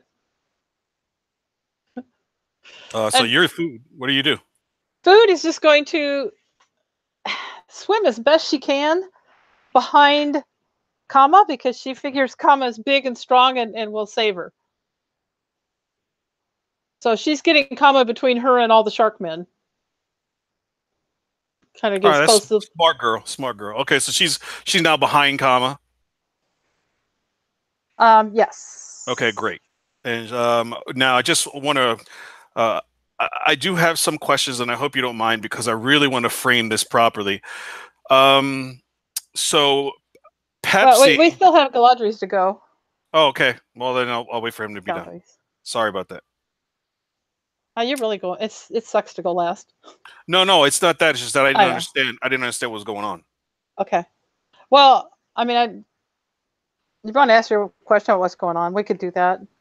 I can allow him to go first because Galadriel would be, or Galadrius, Galadriel. Galadriel. Whatever. He is basically trying to get the water out off of his robes, even though he's in the water, so he's just, like struggling big time. So Squeeze out the water. he's not going to do anything useful. Where are the sharks again? They're coming at you at high speed. Darn you, Pepsi. Hey, there's an illusion at least 10 foot ahead of you. Oh, I'm hoping to give you a little bit. But they're gonna go right through the illusion and boom! Oh, the elf drowned. Oh, that's weird. At any rate. Oh, is there any spells I can cast underwater? Yeah. Dang nabbit. And she'll touch like mage. Yes, that won't work. He's gonna cast mage armor upon himself, so his AC is now 14 instead of 12. Sounds like a good plan. And he's gonna get his longsword ready, even though he's in the water. Okay. But then that'll end his turn, and he's like, "Save me!" Because he's gonna be. Did you cast Mage Armor last game? What? Did you cast Mage Armor last game? Yeah. It's already on you then. Oh. Yeah, last 8 hours. Never mind. Then he'll just get his short sword ready and yell, "Help me!" So. Does if anybody has time for that? Okay, I will get Kama's questions before the man sharks go. Okay. So the question is, and I just want to make sure that I'm framing this right. Pepsi, no, because it's important because I want to I'm make. just laughing because I have to be sure I get it right too. Pepsi is next to one of the columns that have taken damage from the sharks that went to attack her. And that column has now broken and the filtering... It's not broken, but it's taking damage. It's taking damage. Do we have any columns that are broken yet? No, we have no broken columns. Okay. They're just somewhat damaged. Okay. The wizard that had spider crawl, the halfling, he's still on the ceiling? He's down close to the water's edge, planning to go under to try to work the levers. Okay, and then I'm just Amok is helping me. He gave me inspiration with a glowing hand. And then Galadrius is doing what now? He's fluttering around in the water and getting his sword out. Okay, so this is what. Oh, and there's actually a the columns basically support the thing. If they come down, then it's going to kind of close off some of the exit, and it's going to let fresh water in. There's also pipes around the top that are dribbling fresh water, which is a return thing, which I haven't mentioned yet. But since you do have a high perception, I will put that in there. Okay, but my question is, I mean, from a player's perspective, I just want to make sure this makes sense. If the water rises, the water is going to leave the pipes that are up top, or are they bringing in water? The pipes, the freshwater pipes up top, are returning water to Dern, fresh water. And then all I could do is, from a player's perspective, if they are broken, they will dilute the water. They will dilute the contaminants. Right, breaking the support pipes will dilute the contaminants and close off some of the exit to slow it down. Okay, and then but there will be no way for the water to leave the room then? No, there'll still be ways for it to leave the room. Okay, if you manage to work the levers underwater and close the sieve, that shuts off all input. All input? Yes, all nasty input. All right. Fuck. All right, so what I'm going to do is I am going to go with the inspiration die and the empowerment of my brother. With the sharks coming towards us, I look at my brother and I'm swimming, like doing a paddle, and I'm going, Amok, remember when Broken Tooth attacked the shark in the reef in Blood Lake? It isn't actually your turn yet, though. Oh, I thought, oh, okay. No, man sharks. Oh, well, wait. And then you. Oh, wait. Sorry. That's okay. Oh, that's okay. So yeah, you were healed for 10 points as well. So. Yep, I already noted it. Okay, just be sure. Man sharks. One of them was headed towards Pugsy, climbing on the wall on the pipe, but she was able to get out of the way. So the man shark is just coming. They aren't terribly brilliant. And he's going to, let's see if he bangs into the wall. He's definitely going to bang into the wall. See how much damage. I'm sorry. Find it. How much damage does the man shark do to the wall? Oh, here we go.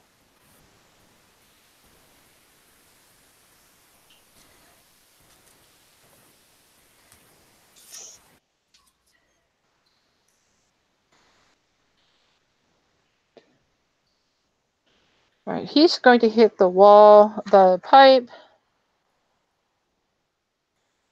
He's going to hit it hard, and he's, let's see.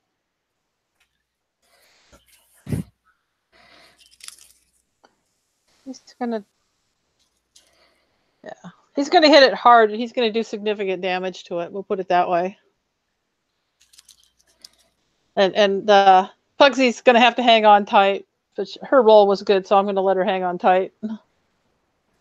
You hear a strange lisp squeak noise as she tightens her grasp in panic.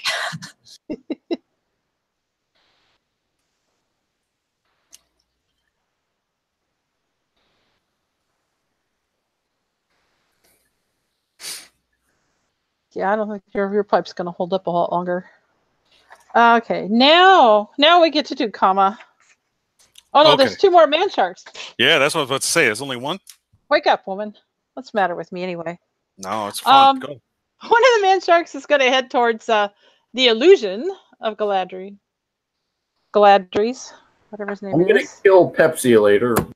Well, he's coming from the side. So even though this is like you're here and it's in front of you, from the shark's view, it's off to your side. So he's not actually pointing directly at you. And so since Pepsi made this thing, obviously, maybe it may not be a full wizard in front of you. It's waving its arms and just as wildly as you are. And the shark hits it hard and goes right through it, which makes the illusion disappear, but it does save you from getting hit on this go. And the other shark is going to go, excuse me, at Kama. And it's just plain going to miss you, Kama. It's distracted by all this goings on, I guess. Good. With that roll, it ain't hitting nothing. Now it's Kama's turn. Yay! Yay! All right, so Kama's holding the hand of his brother. A shark comes to attack him. Another shark goes to attack Pepsi, misses because it goes after the illusion. Another shark goes to attack Pugsy, hits the goddamn wall. Kama's furious. He's inspired. Then he screams out to Pugsy. He goes, actually, who's the climbing wizard? That's Pepsi, right? Pepsi, yeah. He goes, break fucking column, no!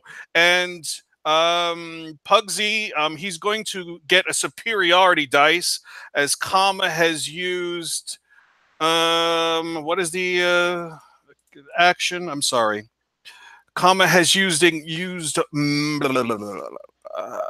leadership or something? No, Commander Strike. Commander Strike, okay. Yeah, so he yells at Pugsy, break fucking pipe! Actually, no, he yells at his brother, Amok, break fucking pipe now! So he's like, so Amok, go attack the pipe. You get you get an attack this round, and you get an extra D8 to your damage. 13. So Amok spins with his pike and lunges out towards the pipe. He rolled 13 plus 5. 13? 18 to hit? Yeah, that will hit. And you said a D8, right? Yeah, extra D8. Extra D8, so he gets his damage plus D8? Yeah. Perfect. 8, 11 and 6. 17 points of damage to the pipe. Pearson? I'm assuming it's not the pipe that Pugsy's hanging on to, and you've done a lot of damage to it. Whatever's closest. I don't care if or not. My brother just told me to break it. Yeah, well, you almost broke it. All right. So that was my bonus action. That's actually not my action yet. Oh my gosh. So now, for my action, I'm going to now the priority at this point in time would be protecting Food, who's behind me. There's a shark right next to me. I'm going to attack the shark with both of my war hammers, and I'm going to. I could, John. Can I spend another superiority die in this round, or I can only do it once per round? Nah, No, once per round. well, if you have a reaction one, you can use it as a reaction, but it's in this particular case, I do not. Yeah, you probably don't. Yeah. All right, so it'll just be a standard action on my warhammers. So I'll roll them now. A 20 and a 24. Those will certainly both hit. All right, so I also have to roll 2 more d8 because you don't get the second attack because you used your bonus action. Oh, I only get. All right, so then the first one only hits. All right, so then the total damage is 1d8 plus 3, which is 6 hit points to the shark to try and stop it from attacking the girl. All right, so. But just to remind you too, Andre, my inspiration can be used as damage dice too, if you want. As damage dice? Yeah. Really? Of course. All right. How much? The D6. The D6? I'm going to use it then. Okay. All right. An additional 2. So total 8. All right. Well, you've certainly hit the shark. It doesn't look terribly concerned about it, but you've definitely hit it. Okay, well then I'm going to roll. I can't use action surge, can I? Yeah. Did you use the bonus already? No, I used 1 bonus action, but I'm sorry. Yeah, I already used 1 bonus action. So I think you only get 1 around. No, action surge is once per short rest, so I can action surge again. Yeah, action surge is just an ability. Okay. So I'm going to take an additional. That second roll that I rolled, I'm going to allow it to hit as well, which is a 24, and then I'm going to take total damage on that would be 4. So he hit again. He hit the shark guy again. All right. Well, you managed to do quite a bit of hitting on the shark guy, which is good. To attack the shark guys. But he's pretty tough. Yeah. All right. There's a lot of tough, swimming, fast, powerful shark guy down there. Yeah. Your entire episode this far has been to attack the shark guys. And yeah, I know. Finally got to attack the shark guy, and he hit it. I'm not stopping either. The shark guys are just going to get hit all day. I hope so. All right. So then we're going to spiff back around to Pepsi. Are you done with everything, Andre? I'm sorry. Yeah. I wanted to check. Perfect. Yep. Okay, you said that the levers are 60 feet down into the water, right? Yeah. Okay, I'm going to take, and I have a handkerchief that I use normally when I'm working with chemicals to try to keep at least a little bit of the muck out of my mouth. I'm going to pull that up, and then I'm going to start climbing down the wall. And when I get to Underwater? 30 feet from the lever, I'm going to use Mage Hand to move them. Okay. Doesn't he require to see them in order to use Mage Hand? You can see them from even above water. Oh, okay. Well, I mean, they're just almost obscured, but not the limited range of 30 feet. Right. But the So I've limited got to go strength 30. too. I've got to get my movement in. Okay, before you do this, you are limited in strength on the Mage Hand too, aren't you? It can move 10 like pounds 10. of force. I don't think the Mage Hand is going to be strong enough to do it. So before you go any further, I think I'll tell you. Before you go underwater, I'm going to tell you that and save you the turn. The lever is stronger than 10 pounds of pressure? Pull the levers. Well, because right now I'm kind of at the point that either I go in and try the Mage Hand and potentially fail, or go in anyway and be by the levers but can't take the action to move them. Right. They're like 60 feet underwater. Nobody's going to dive that far. That's ridiculous. You can hold your breath. I believe it's a minute per con point bonus. Yeah, but you can't cast it underwater because it's verbal and somatic. I'll can cast it before I go in. Yeah. Ah, okay. Oh, But if you then want to try it, you can. I'm not quite sure how to do the DC strength check versus mage hand. 10 pounds would put it like at a -4. Then it's not going to be possible. I could pray for a 20. That's not enough. It's a DC 17 strength check. I mean, either way, I can't manipulate the levers this round. I'm just saying his first instinct will be to cast a spell and go. All right, well, he can cast the spell and go, and maybe we'll do something. I with mean, the that's 20 anyway. fair. That's fair. Yeah. You know, at least he's sticking to it. Yeah, no, that's fair. I just wanted him to know that it was not likely. We're too nice. Yeah, I just was going off of the max lift rules in the book. I knew that 10 pounds of force would be at like a -4 check. Okay. Go for it. So, I mean, I'm going down there. I mean, if you want me to do the roll, I will. If you Yeah, go think it down should there be and do the roll. penalty.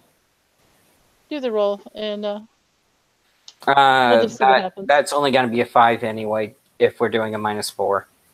Okay. Well, that clearly is not going to move them, so. Yeah. And you're blurbling away, crawling down the wall under there. And Yeah, I'm 30 feet away, so next round I'll be able to actually do something. right. We're going to go to Pugsy. And I think I'm going to let this dog out, but go ahead and narrate your turn. Okay. Is there any possibility of more than one shark in a line away from me at this point? Or is it Sure.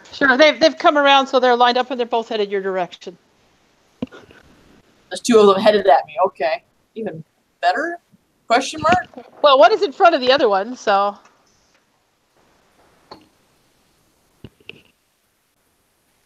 All right. I'm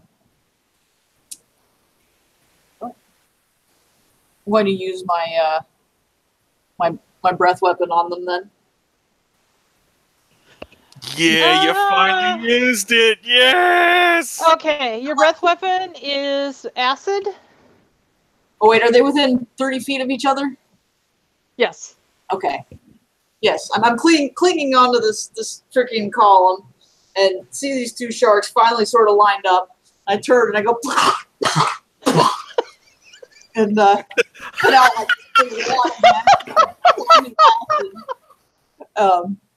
the sprays in a 5 by 30 foot line. It's a Dex DC 10 save. Fail. Half damage on success for 2d6 acid damage. All right. We've got two of them. What was your DC on the dex? 10. 10. What if they match it? Do they fail? I think so. They match No, it. matching is success. Success. Oh, okay. So you managed. One of Did them it manages to the one that's farther away. It doesn't really affect as much, but the front one, you definitely get the full damage. What is it? Was it half damage for the other? Yeah. Yeah. Okay. So one shark takes half damage. The other takes full damage. Full damage is 5 points. Wasn't a very good 2d6 roll, but better than nothing. This damage we're rolling is so indicative of this scene, though. Like, everybody's just in complete chaos. Exactly. Oh, jeez. That's great. That was one of the best. I'm giving you inspiration for your description of your breath weapon. That was fantastic.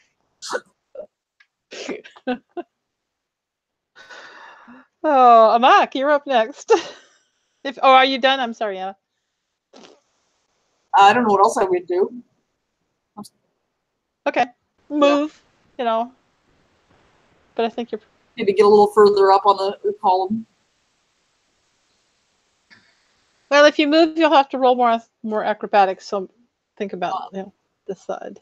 Okay, yeah. If my grip is not secure enough that I can feel I can just climb it without having to do acrobatics, then I will just stay where I'm at. Because it's all kind of wet and slippery and icky.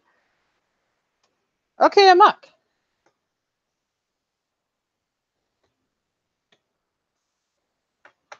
You're muted. Amok, treading water, stabbing with his pike at the pipes, trying to break it or whatever the hell he's trying to break, and looks over his shoulder at his brother again. And then his mouth, his words laced with magical energy, says, "Good, brother. Again, Grumsh empowers you." Inspiration die to my brother, Kama. And then I will lash out with my pike, attacking the the structure. Okay. 14. A 14 will hit. It's not hard to hit the pipe. So 9 plus 3 is 12 points of piercing damage. All right, so you were actually going to break that pipe. And so some of the roof sort of starts coming loose around you and and kind of falling in a little bit, but it's still holding up pretty well with 3 pipes. But you see some rocks, some not rocks, but the shape stones that the pipe was holding up a few of them start to fall in. So as those fall, Amok will begin to tread water towards the next one, the next nearest post, pole, whatever they are that are sticking out. Right. And that's it. How are they spaced around the room? Evenly. It's 60 feet in diameter. Asymmetrically. So they're, like north, south, east, west kind of thing. Cutting it in quarters. It's best I can figure. So is the next closest one, is that the one I'm at? Yeah, probably. I mean, well, I kind of figured like you went left and he went right. They were both, Oh no, Amok went for the one she's on. Why? I'm just kidding. It's a joke. I don't care. Jeez. All right, so the next one is food. So far, food has been saved by managing to tread water in this crappy mess and stay behind Kama, and she's going to continue to do that. Then we go to Galadri's, or Galdri's, actually, if I spell that correctly. What do you care to do? Well, okay, let's see here. Will Cloud of Daggers work underwater, anybody? There's nothing stopping it as long as you can speak the words, if there's words involved. Well, you're not underwater, so I think that would be okay. If you were underwater, it's a little harder to cast. A little harder? You can't just a little. It might be impossible. I don't know. Pretty much, a verbal one you can't really do underwater. He's speaking underwater, sure. Probably died, but... Depends on whether you can tread water with one hand and cast spells with the other. How coordinated are you? Actually, I'm going to cast Ray of Sickness on one of the monster guys, the Sharkman. First of all, I need to get the book without spilling my food or my drink. Oh gosh, if my edition doesn't get better, you'll never kill a shark. But the sharks will never kill us either, so... Yeah, I don't know. Anyway, go on. What did you do? Ray of Sickness. You have to roll a con saving throw, by the way. Oh. All right. Con save. Let's see. What's the con? That's a total of 21 for the con save. He definitely beats it. What happens if he Beats it. That's what I'm trying to look for. Okay. Sorry if it's taking a little while. Just Fine. being prepared. I was actually not really expecting a fight. I can see Galadrius wasn't really prepared, was he? We had to fight the shark, man. Yep.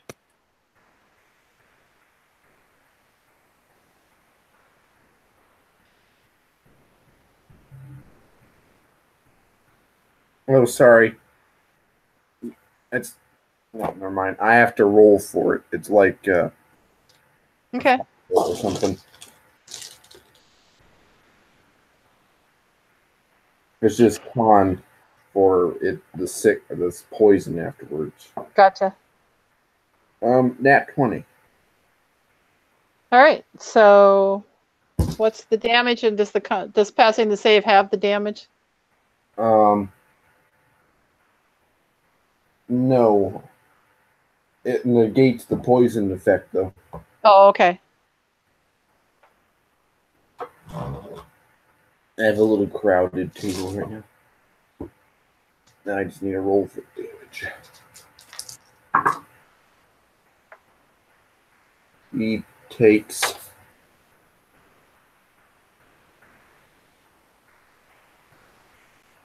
16 points of damage. Ooh, nice. I'm gonna. Which shark did you aim for? Did you aim for the one that was? Crashed into my illusion. Okay, that's probably that one.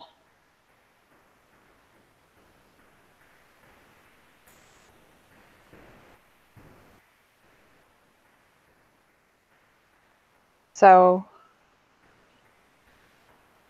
you notice in all of this thrashing around that the shark that you hit with your spell actually has one of those fishhook earrings.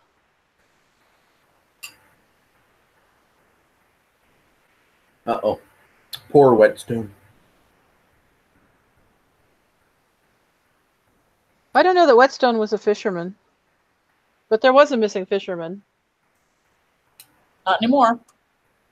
We found them. Ching. Now it's time to bury him. Well, you're getting closer anyway. All right. Is there anything else you want to do? Yes, I'm going to swim away from the sharks. All right. Because he's kind of a coward, so. All right.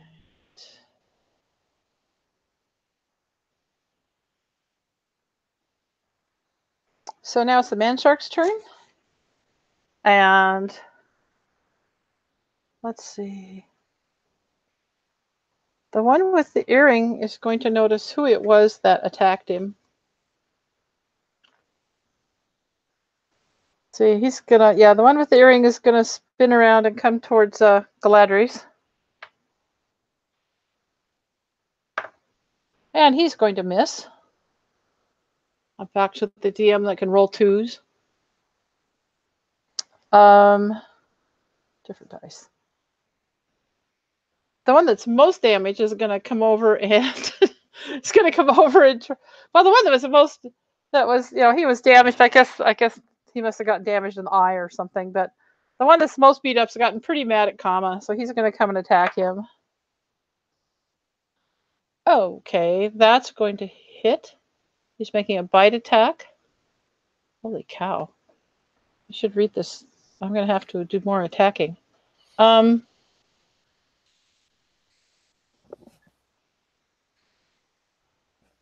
That's going to hit.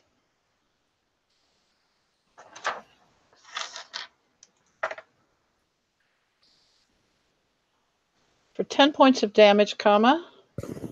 Kama will take a reaction and parry, and he will roll a superiority dice +2, and he rolls a 7 +2, so I only take 1 hit point of damage. Awesome. And he's going. Then he tried to bite you.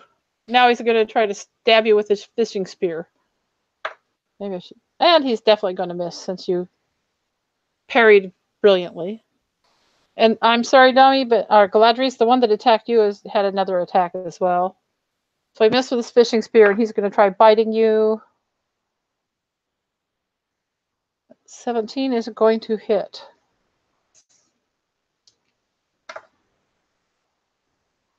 Ten points of damage to Galadrius.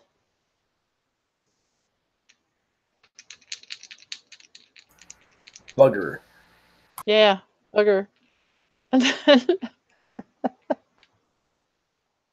why do you have to say that? The one with the acid loogie on its face is going to try to hit a mock. Oh no. He's going with his fishing spear and he rolls a nat 20.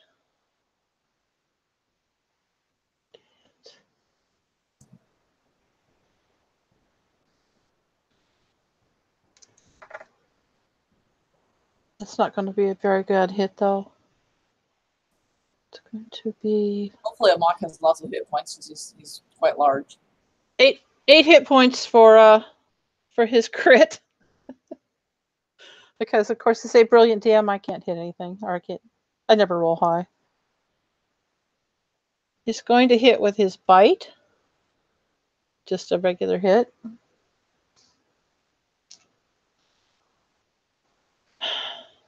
Yeah, okay. That's going to be 8 points of damage. If you're talking, you're muted. Nope. I'm just singing Okay. to myself. I like to take damage. Yeah. He's just singing, I'm dying! Sort of like I'm crashing. Not even close to dying. Good. I think the third one's going to notice Pepsi down there underwater. Third one, you already had all three of them. I did? Yeah. One attack elf, one attack and one attack. Then Pepsi's lucky. That's one right. and one and one and one. No more than two. Yeah, you guys signed up for this. You know what you were getting. How many sharkmen are there? More than two. We signed up with the That's old. comma counting. Well, All right, comma. We Comma, signed you up- get to kill more man sharks. we All signed up- right, excellent. Hit, smash, mutilate. You got the acid That's loogie one to basically- feed on. That's basically what's going to happen. Is I'm going to. I'm assuming my brother is just going to keep on doing what he's doing, so I'm not going to use any superiority dice in that aspect, and I'm just going to attack the one shark that's in front of me with both of my attacks. So here we go. I rolled a 15 on one, and using inspiration, I rolled an 18 on the second. Nice, you hit them both. All right. Or you hit both times. Right. So the total damage is, well, I'm also going to use a superiority die to increase the damage on this particular shark. So let me roll that. That's an additional 2 points. So total 19 points of damage. Oh, nice hit. Let's see if I can subtract properly this time. Yes, this shark is definitely bloodied. All right. That means they're all like getting really excited. No. And I would just, can I use intimidation or no? That's an action. I guess so. I'll wait. That would be, that would be it. Okay.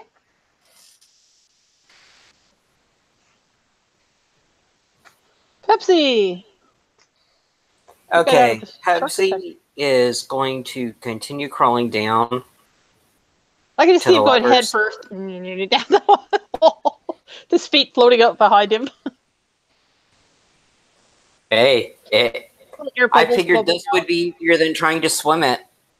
Well, yeah. Yeah, you don't have to worry about the whole swim test thingy. So I'm going to go ahead and try to move the levers. Okay. And I'm going to go ahead and I guess that's a strength check. Mm-hmm. Oh. I hope it's good enough. That's a 14. Strength is not my strong suit.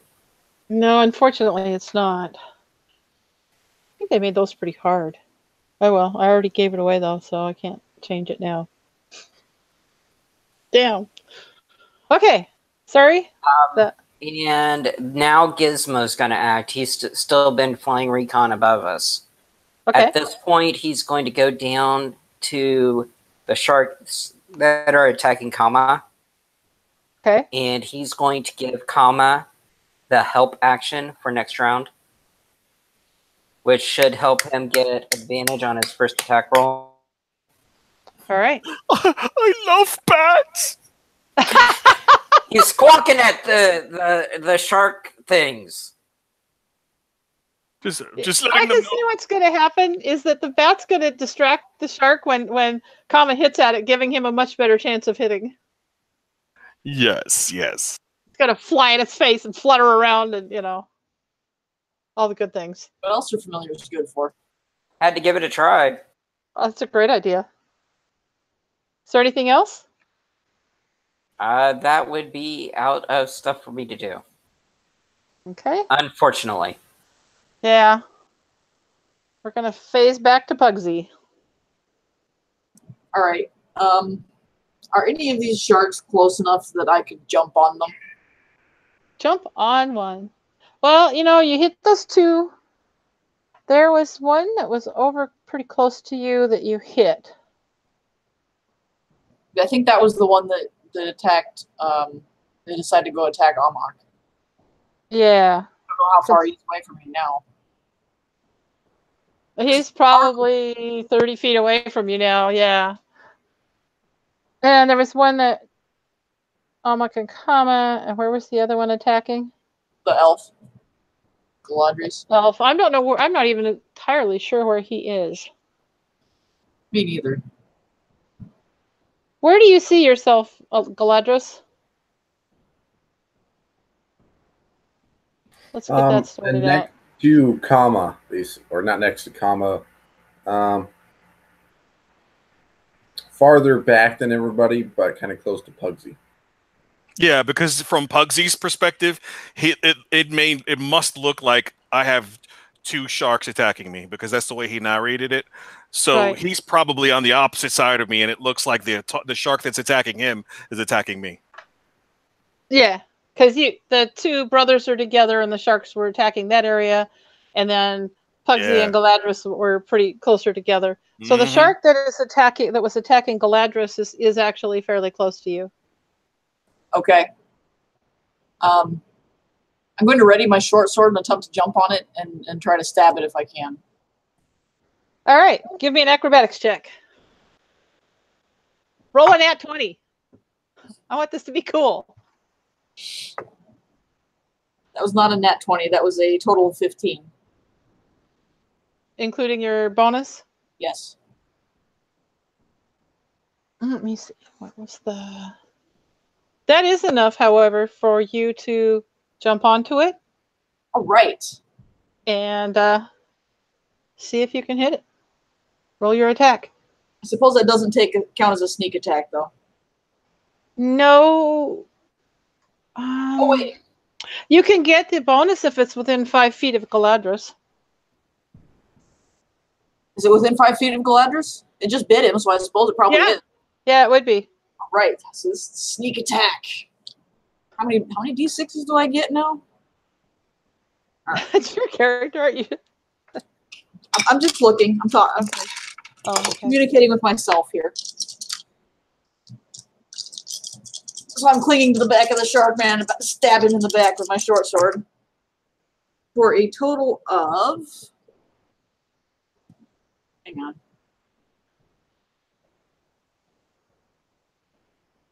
It would be a total of 16 points of damage.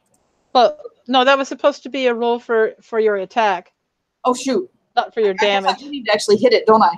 You do have to hit it. I'm so sorry. Save your damage. Maybe you'll hit That it. was a nat 20.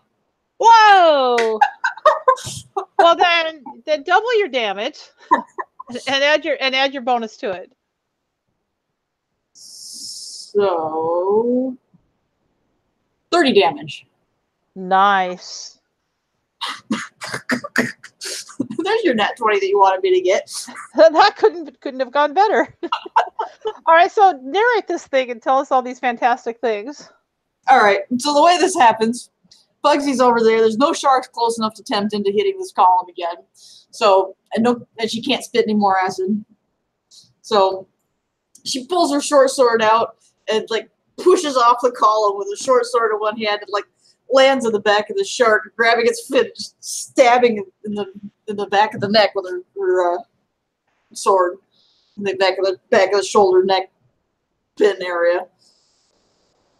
Awesome. And stabbing. Oh, yeah, they have sort of a shoulder, so between the shoulder and the head would be a good spot. Yep. You can see on the picture up there. Yep. And awesome. Is there anything else you want to do, like let go and or there's no, probably not, unless it's dead. No, it's not dead, but now they're all pretty injured. Yeah, she's gonna hold on as tightly as possible and try not to get dislodged from this shark. Then taking notes as to who's attacking who. Try to keep track of it. All right, Amok.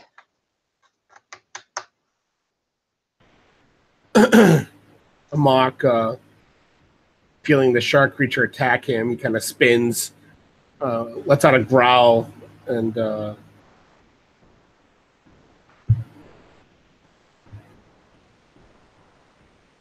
kind of stares into the creature's eyes, and pulls out a small piece of iron out of his pouch and kind of holds it forward, and at the same time his eyes kind of meet the shark creature's eyes, and the creature has to make a DC 13 wisdom save.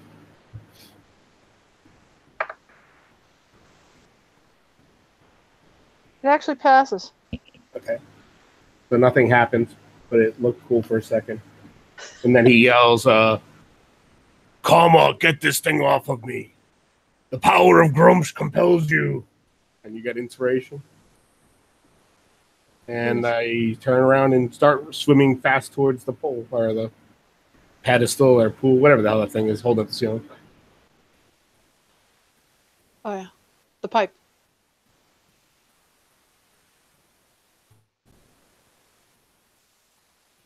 You're done? Yup. All right. Food. Well, food can't really do anything except try to hide behind. She's still hiding behind Kama. She's not getting too terribly tired yet, but she's hoping it's not going to go on really long. She'll be back to sitting on Kama's head. We're going to cycle around the Galdries. Galdries has a shark man with a Pugsy on it in front of him. Yes. Okay, let's see if he has any supporting spells that can help. He's actually going to cast Magic Missile on the shark that Pugsy's on. That's a good one. Because you don't have to worry about him missing. And he's going to cast it at the second spell slot level. We only have one more of those. I could just see him, spluttering away, swimming with one hand and waving the other one in the air with his...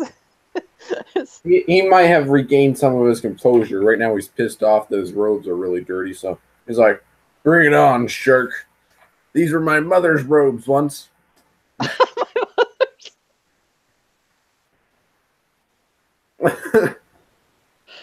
right. He's bleeding a little too, isn't he? What? Took a little damage. Oh, yep, he only has 13 hit points left. Okay, at any rate, what's he going to do to the shark with this magic missile? Okay, he's actually going to cast all 4 of the glowing darts upon the shark. I'll see what happens.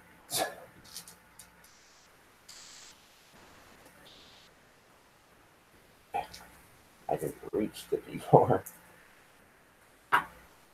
Oh my, well, more than half of those are 4s.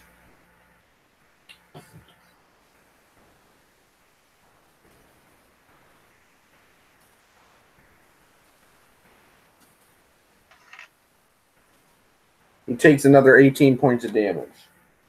Nice. He's just pissed off at his mom that he ruined his mother's robes. Yeah, no, this shark is definitely bloodied. And is there anything else you want to do?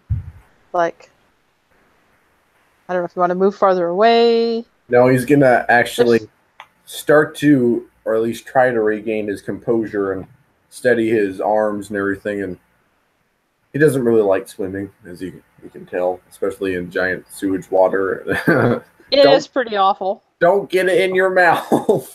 Yeah, don't do that. Because, stuff has pooped and peed in here and you don't want to eat it. It was sewage, dear. It was full of that to start with. Oh, jeez. All right, so are you done? Yeah, I'm done. All right. Man sharks. This time I'll try to count. Okay. We have shark number 1 who's attacking Kama. He's going to go after him with his fishing spear and then his bite. Kama. What was your armor class again? He's going to hit him with the fishing spear for a total of 4 damage.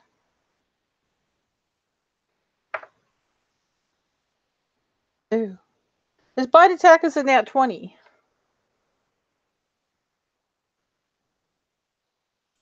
Come on!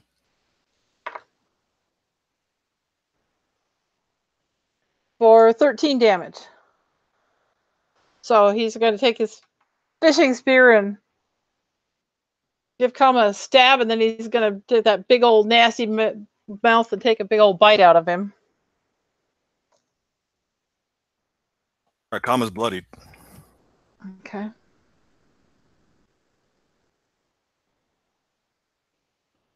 Don't die, Kama, don't die. The next one's that was going after a mock. Yeah, he's going to go after a mock for 1 more turn. And he's going to hit with a fishing spear. Why am I suddenly able to roll? I never could do this before. And that is 8 points of damage with his spear. And then he comes with a bite for 9 points of damage. These guys are pretty monstrous.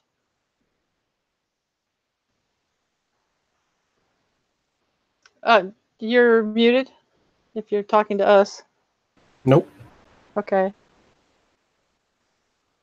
Ah! Then there's the one over there with Pugsy and Galadris that has Pugsy on its back. And I think it's going to do a what would it be? It's going to do a contested roll. You roll acrobatics, and it's going to roll strength, and we'll see if it can throw you off.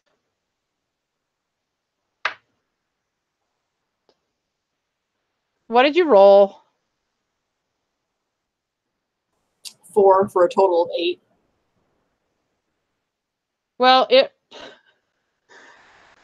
rolled 10. So it's going to give a big old jump, and I'm afraid you're going to go flying through the sewer water and come splashing down. Whoops. Yep.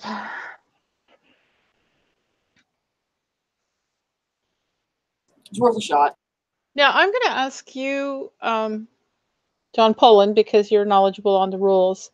If it does an action like that, does that take up all its actions for attacks? Because it has 2 attacks. Yeah, it's an action is an action. An attack is separate. Like if you get 2 attacks per round, that's your total action for the round. Okay, so it wouldn't be able to attack once because it's in a row. basically though, what you did was considered a grapple. She was trying to break a grapple type deal. Okay. But yeah, it's his action. That's what I thought. So I guess this action was to throw you off in the water, kerplunk. And yeah, they basically struggle, and then she gets tossed. But they do actually keep moving. They don't stay put because sharks can't really sit still, even though they're man sharks. It's not really in their nature to tread water. So I want to keep that in mind too. I hadn't really thought about it too much. So that is my 3 man sharks. And we're to Andre again. Excuse me, we're to Kama. Okay, Kama would yell at his brother and say, "I'm coming!" And he would roll the first attack of 2 and spend an inspiration to get a 16 on that attack. That will hit. And then that's 5 damage, and he's going to roll a superiority die for an additional 6. 11 damage with that 1 attack. Nice. And does the shark die? No. Okay, then he will take the second attack, which is a 21. That will hit. And its damage is an additional 5. Okay, well, you're whittling them down. These are terrible monsters. Mm-hmm. They really are. Is there anything else cool you want to do? I want to take a movement, but I would provoke if I did that. But because I'm so protective of my brother, I think I would. I also have food to watch after.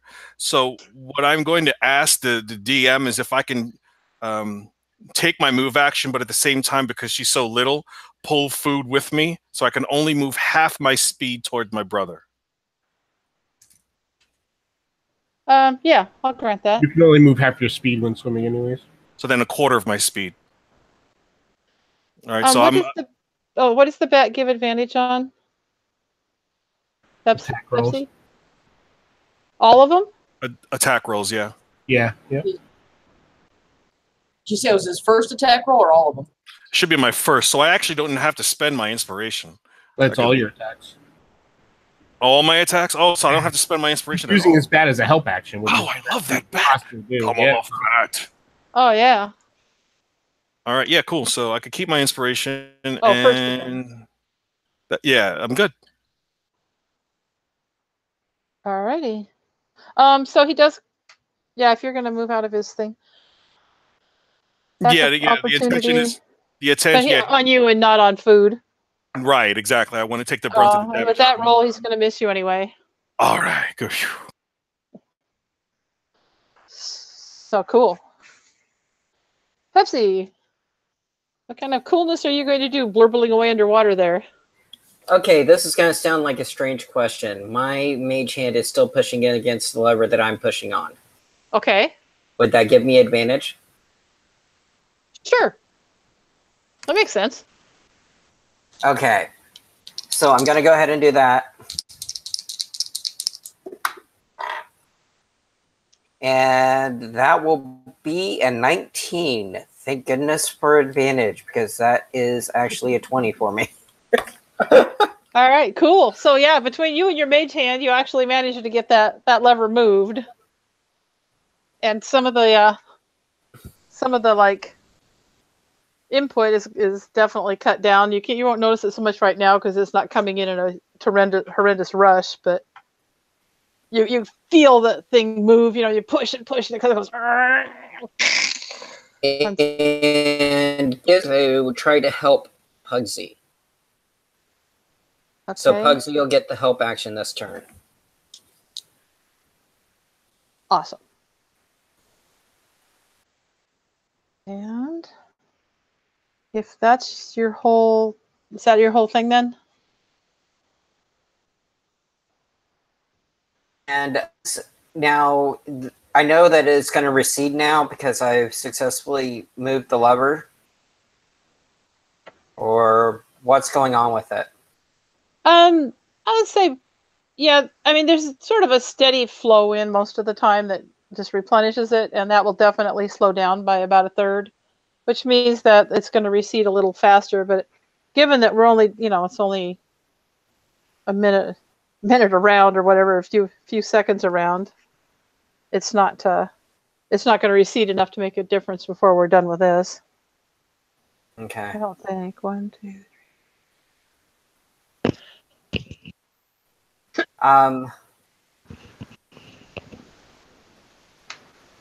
So if I end up doing all 3 levers, is that going to completely stop it? Or Yes, that will completely stop it.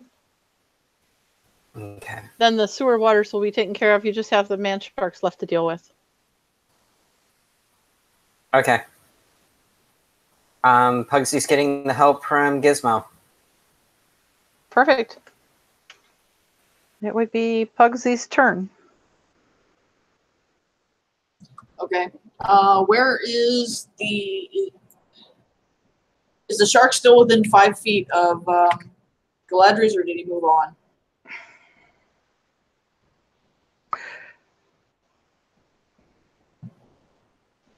I'm going to think about this for a second. Actually, if he would have had to move on, and I think he would have, you guys should have had attacks of opportunity on him. That didn't occur to me. Okay. So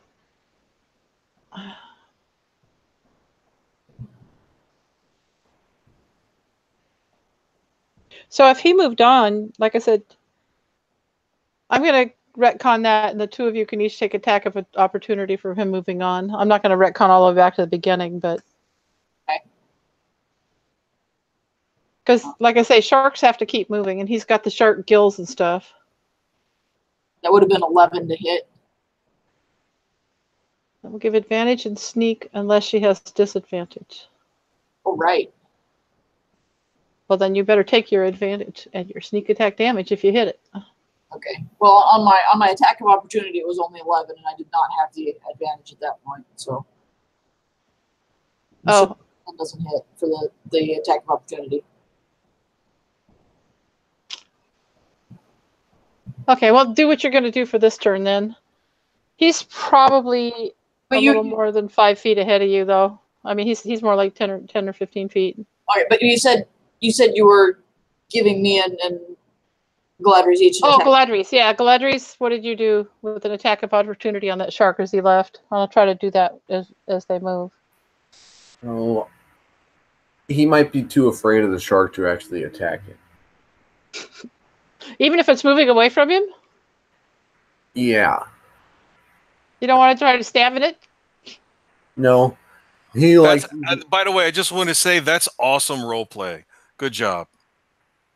He is a coward. He doesn't really know how to use his sword, and he really likes magic. So he might use magic as it's like farther away. Then he might, run for the hills. Okay. But I agree with Andre. That is who Galadriel is. In fact, I'm going to go ahead and give you a point of inspiration for playing your character for the coward that he is. Thanks very much. So wimpy little mama's boy.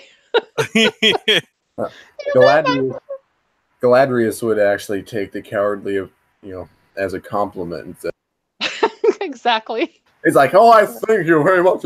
Yes, always look out for your own skin, I say. All right, Pugs. Now it's your regular turn. Thanks for the advantage it gives me sneak attack, but I don't need it for this roll because I just rolled another nat 20. Woohoo! Push off. Okay, roll your damage, double it, add your bonus, and then add your sneak attack. I think that's how I'll do it.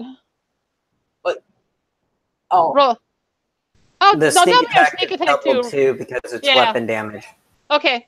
Roll your damage, including your sneak attack, double that, and then add your bonus. Not used to seeing that. 24. 24? Yep.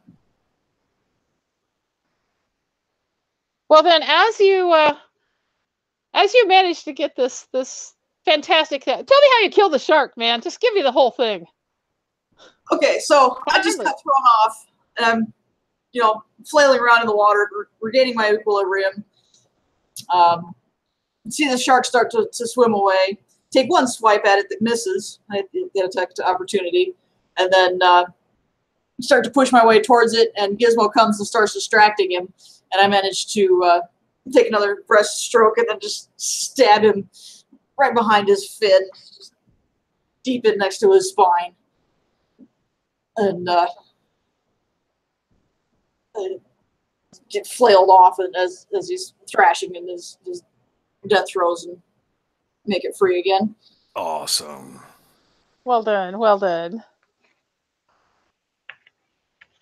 Is there anything else you want to do besides kill a shark on this turn? I will head toward the shark that was attacking Kama. Swim toward that. Now I am going to. Yeah, I'm going to have to play the sharks because it's, like I say, sharks got to move. So every turn that they attack the same person, they're going to have to take a circle and come back at them. And so, I mean, I just can't see how it can be any other way. And I don't think they can turn around in a 5-foot thing necessarily. Unless they're a baby shark that's only an inch long. No, these are big old monsters. I know. It would be really easy to kill them if they're only an inch long. Yes, if they were an inch long, you wouldn't even worry about it. So, Amok. So is the one that's been attacking me that's still just there, right? Still attacking me? He's gonna have to circle away after each of his attacks. But he would be in the process of.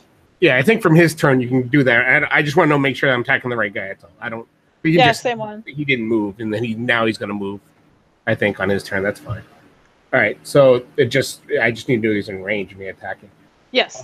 As I'm still backpedaling towards that, towards the pipe, he kind of stops, seeing his brother lash out at the shark creature, and he says, he just out of nowhere just goes, "Die." Magical energies laces the sounds coming from him vibrate within the creature. It has to make a Wisdom 13 save. Fails.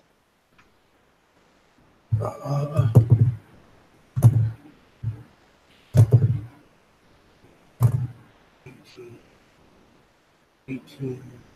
He takes 18 points of psychic damage, and he has to he must move as far as its speed allows it away from me. All right, well then he's headed for the other side of the shark tank. That's 60 feet. However, and then with that, I will smile at Kama and then just kind of move up to the pipe, getting ready to attack it. Okay. So he's what, feared? No, I cast Dissonant Whispers at level 2 on him. Okay. Basically, it just says target must make a Wisdom saving throw, blah, blah, blah. On a failed save, it takes 46 psychic damage. Must immediately use its reaction, if available, to move as far as its speed allows away from you. Creature doesn't move into obvious danger, stuff like that. It's like the frightened condition. It's similar. I was going to say, is it the same as fright? Yeah, I was just wondering if it was frightened. Yeah. Oh, yeah. Yep. Okay, Tommy.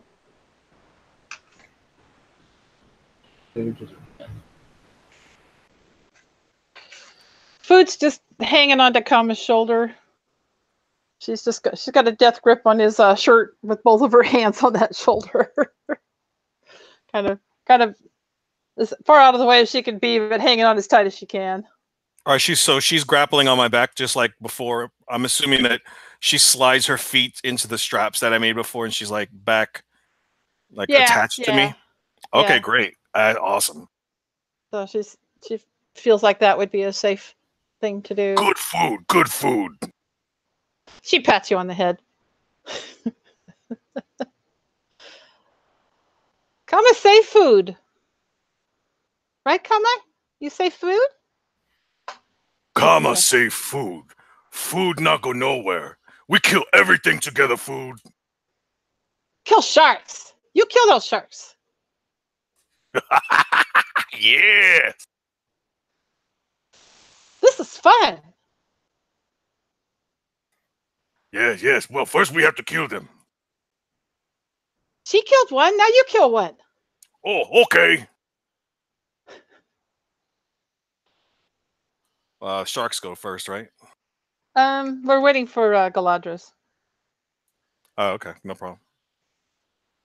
We're filling some time.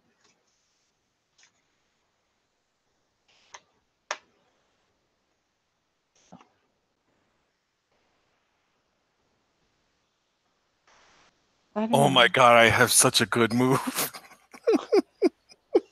Uh-oh. Oh my god. Uh-oh.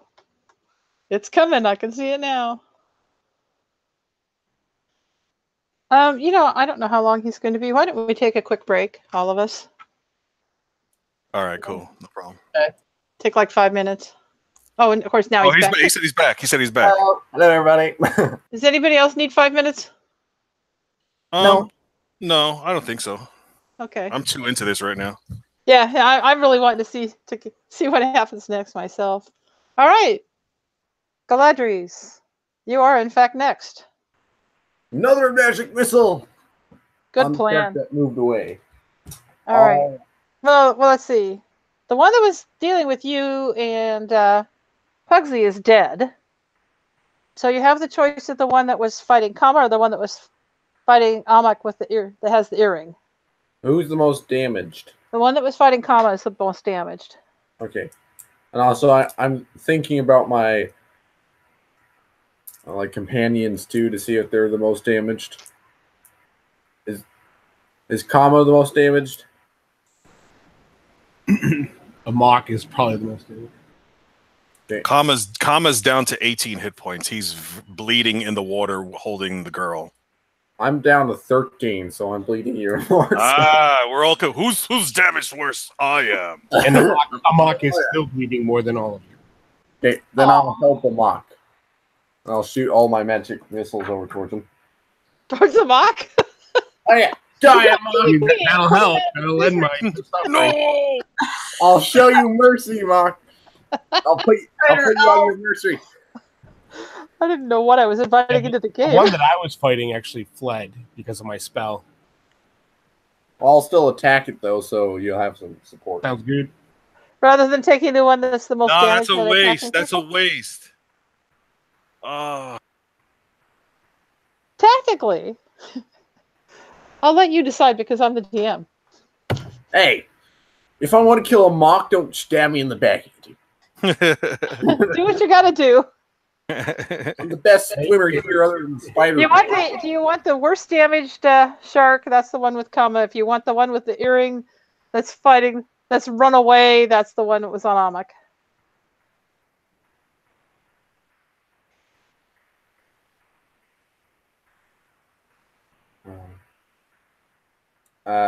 The one that was fighting a mock takes 16 points of damage. Ooh. Nice. See, wizards are horrible. They're just really squishy. Yeah. And now the one that was fighting Amak is worse damage than the one that wasn't. They're neck and neck. Are we going to kill our players first or the sharks? And what else will you do, Galadrius?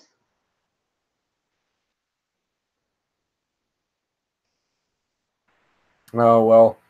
He'll just swim farther back in the tunnel because he's trying to escape the chaos. And as he does so, you can see he's leaving a trail of blood behind him.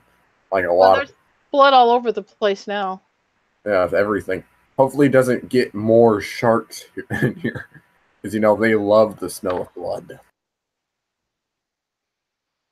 Yeah. Well, both the sharks failed their wisdom saves, so they are both going to go flailing around madly inside the thing, and we're going to see if they hit the pipes. Wait, what? Well, both the sharks failed their wisdom save. With all the blood in the water, they've just basically gone insane. Frenzied. Got it. Frenzied, yeah. And so they just, one of them managed to take a good swipe at and whack one of the pipes, and the other one isn't going to hit anything.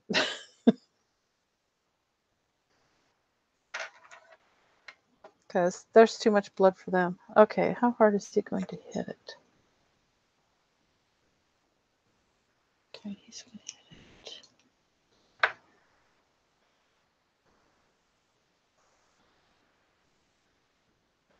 So one pipe is pretty badly. We have one pipe that's almost broken, one pipe that's about half broken, and one pipe nobody's hit yet. And so, actually, okay, so the one that passed the wisdom save is going to attack somebody, huh? The other one smacked the pipe, but this guy's going to attack somebody.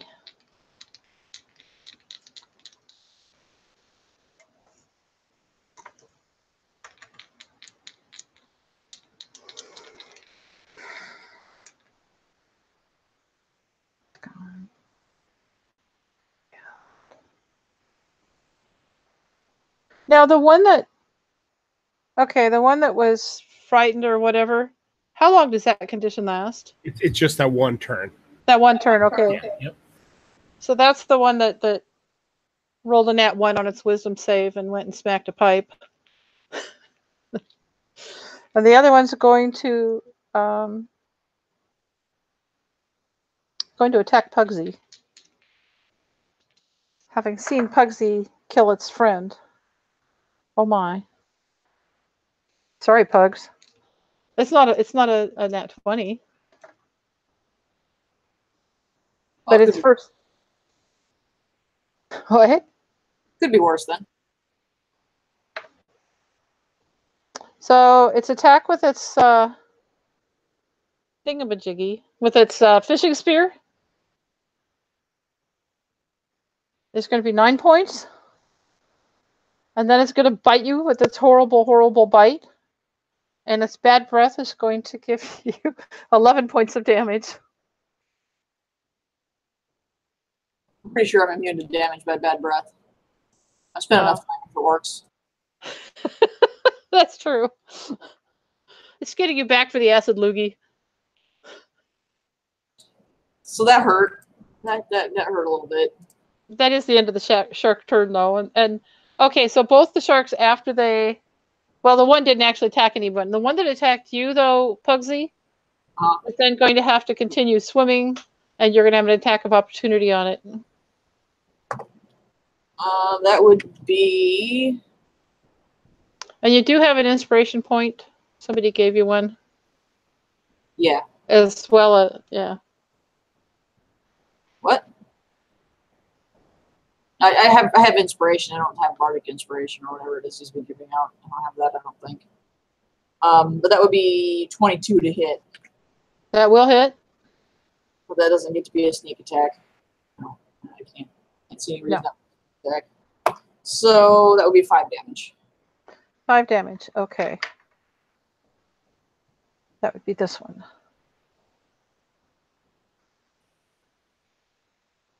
All right. Well, you're working away at it. Then we... Kama! All right, so one of them has swam away from my brother, and he's bleeding all over the place and insane. And then the other one is attacking Pugsy. Which of the two can I leverage as more damaged? The one attacking Pugsy is slightly more damaged than the other one. Okay, so I will go food, and I'll just lift up my maces, and food can grab them, and then I'll take out my crossbow and fire at the one next to Pugsy, All right. and I roll a 15 for 10 points of damage. That will hit. And all right, narrate the kill. All right. Basically, food would say. What would food say when she goes to grab the maces? I just go food. She'll go kill. Right, and then I'll just pull the crossbow out, and I just fire, and you see the arrow pass by under the chin of Pugsy, and then just go right through the mouth of the shark and come out the other side of its head, and just blood explodes everywhere. And then I'd look up at food, and I'd say, "Good food, She said, "Good kill. more." Kill the other one." All right, I am going to take a bonus action and use my second wind to restore 1d10 plus 4 hit points. So I'll roll that now. Good plan. And I gain 7 hit points back. Nice. No more bleeding. Yay. Did you want to move somewhere, or? I am going to Or did swim you? I'm going to swim towards the last shark, and I'm going to see if food can kick her feet with me. Sure, why not? Kick your feet, food now! And hopefully that'll just instead It of won't really make much difference when their little Yeah. feet are going crazy back yeah, there. exactly. I don't Yeah. want it to make a difference. I just wanted to kick her feet. So we're just kicking our feet, and I'm swimming, and food's on my back. I'm going after the shark, and then I was like, while I'm swimming, I was like, gonna kill shark, I'm up, and then that's it. All right. So we're going to swing back around to Pepsi, which it seems like forever, but really these are only like, a few seconds apiece, so it's really going pretty quickly. So he isn't actually running out of air yet. Okay. Well, this is not going to be a fun round because I really don't have a choice at this point. Because if I try to do the lever without the advantage, I've only got 4 numbers that can actually do anything. Right. So I'm going to move the mage hand over Mm-hmm. and have it do its thing. Oh, you can't move you and the mage hand? Not unless you're letting me do it as a bonus action, because it takes an action to move it. Oh, I didn't know that. Okay. Yeah, unless I'm an arcane trickster, it takes an action. Okay. So, do you want me to try to roll, and if I get a 20, you let me do something with it? A suggestion is that you go on this turn and try to move it yourself, and then move the mage hand on the next turn. But if I move the mage hand next turn, still will not have advantage, because it would be doing it on its own, and I wouldn't have the action to actually do the push myself. That's the reason I've got to move it first. I'm still not quite following, but... It takes an action for me to do the strength check. Right. It takes an action for me to move the mage hand. Oh, okay. But I mean, if you swam over and tried to you could try to move it on this turn. Right, and Then next turn you would move the mage hand and try to... Oh, I see. Gotcha. I need the advantage. Okay, enough of this. Kama would just stop swimming and go, "Magic person, go!" And then I'll give him my inspiration.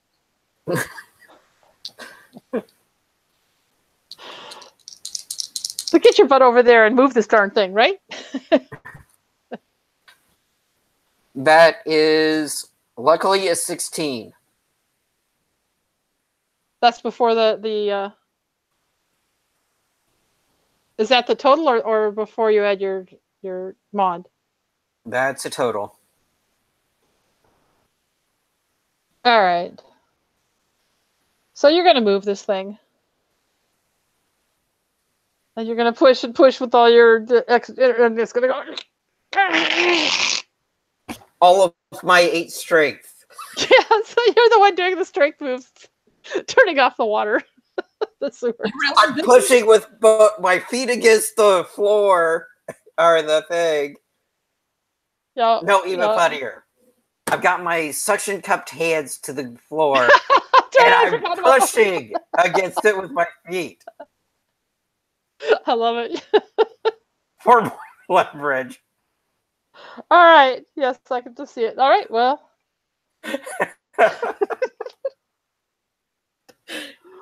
I bet you never thought this spider climb would do so many things. I was just, hey, it was a random roll and it was great, man. Who knows? Save Sandwall with your spider climb. Oh, jeez. Are you done then? I think you've used your move and your action and inspiration and... Gizmo will go ahead and still try to help Pugsy. Okay. Because honestly, that's the best way to tactically help. Okay.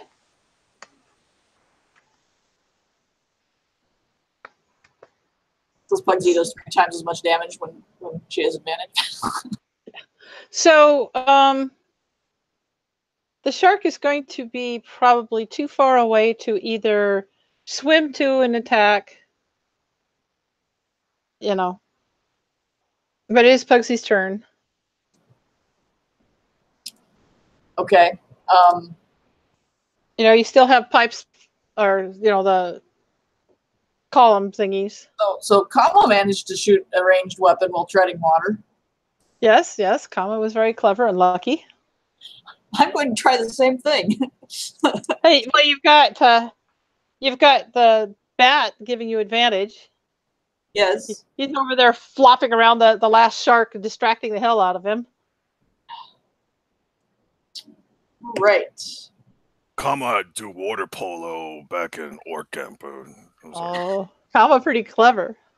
Yeah. All right, that was not a net 20, so I will use the second roll of my advantage from Gizmo just in case. No, first one was better. 22 to hit. That will hit. And because I have an advantage, it's sneak attack. Yes. It's not a very good sneak attack this time. 9 damage. All right. Still 3 more damage than it would have been without that. Yeah. Well, that shark's looking pretty puny, but you didn't quite kill him. And then I will use my move action, I guess, to follow Kama. I'll try to be next to Kama or behind Kama. Okay. And the so you're gonna watch food for little feet. I love it. All right. Might be taller than me already. And she's holding the maces, which is great. Yes. She's holding the maces and kicking her feet. I find it funny the sharks know something Almach didn't. That a mechanical bat does not taste good. I don't think the sharks are dealing with much of anything above the water. You know, they're interested pretty much in the stuff in the water at this point. But that should swing around to a Mock's turn then. There's one shark left, right? Isn't that what I'm... There is one badly damaged shark left, who's kind of across the pool from you. A mock. And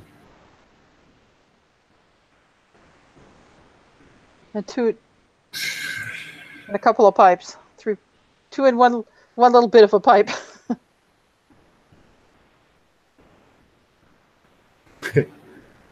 Okay. Yeah, he turns looking at the shark once again, and Once again, he says, "Die, please." Please. Gonna make a Wisdom 13 saving throw again. They rolled a nat 20. And I guess he doesn't die then. I guess he doesn't. And with that, Amok will continue to tread water. Stop using that fucking spell.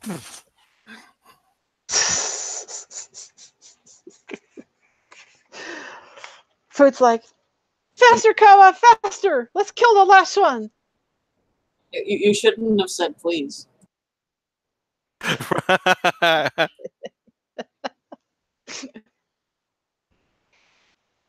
go get him! And she kicks her little feet and waves the maces she can barely hold up. Yeah. Good girl. Kick feet. and and then we're back to Galadrius.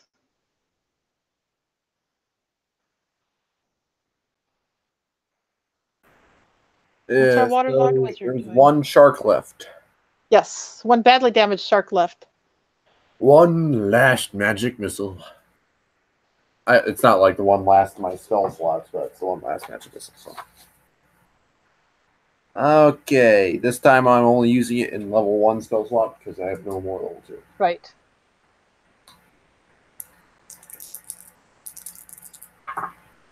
Oh, yes, all of them are 4s.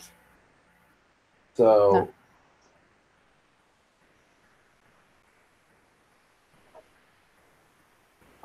he takes 19 points of damage. Tell me how you kill him. Narrate it, baby. So, magic missiles are sometimes like punches or something, or because it's force damage. So he opens his mouth to growl, and the first one goes into his mouth and pops out like his brain. The other ones lift him out of the water and toss him around the room, and then impale him on one of the the pipes are mostly destroyed, so there's bits of metal peeled and all that stuff. So he impales on one of the pieces of metal sticking out the pipe. And each one of those things does 4 points of damage. Or whatever. I don't know about throwing you around the room. Alright. Super powerful mage. I guess. So, having killed the last shark, what then do you intend to do with the rest of your turn?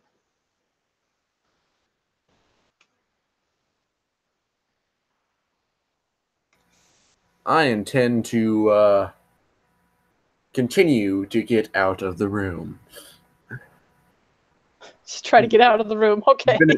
He's been in the water or the water for too long now. Yes, I'm sure you're all.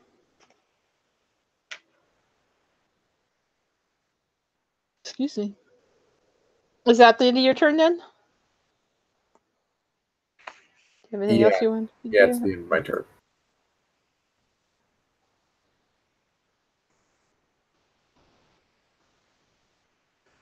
Let's see. So that makes it Kama's turn, right? Yeah, so Kama would circle around, look, and he'd go, Amok! And you see Amok is safe. Then he'd go, Dragon Lady!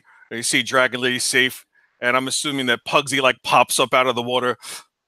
Little guy! And then he just turns around and he sees Galadrius and he goes, and he goes, he turns around and he looks at Food and he goes, Food, you did good.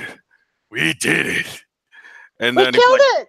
he puts his crossbow away and he's, give me those. And he just takes the maces away, puts them in his belt as it's put under the water. And he says, come on, let's go, Food. Amok, let's leave. You don't care about Sandwall, right? I Come forgot on. about that. Oh, no. Well, I mean, I'm assuming that they're going to continue on down to find more shark people to kill. Well, no, they need to stop the sewers. They need to stop the sewers? Yeah, so the Sandwall doesn't keep getting sick. That was the point. Oh, I didn't know that's what this encounter did. Okay, but I thought that he stopped the water from flowing down when he's... There's one more lever to move or 2.5 more pipes to break. Oh, then I circle around and I say, Food, want to have some fun? Fun? Sharks. Let's kill sharks. Let's break stuff, okay? Oh, break stuff. Cool. So, like, Yes. he would like swim like really slowly, and then like he would like kind of guide her with him. He wouldn't be like, he's not doing it really aggressively. You notice that he's probably kind of being nurturing, and we'll assume that he can get to one of the things, and then Yeah. he'll give her one of the maces, and he'll say, "Hit the rock." The pipe. Yeah, Support pipe. like hit pipe. And then, like, as she hits it on one side, he would try and sneakily try to smack it on the other side. And as she did the damage, and like, then like the noise would be really loud, and he'd go, "Good hit, food." We broke it because basically we're just going to narrate out the rest of this and finish the night up. So there goes one pipe. All right, so that'll be the conclusion of my action. All right. So I end up doing the handstand spider climb to push up the other lever. Okay. What kind of roll do you end up with?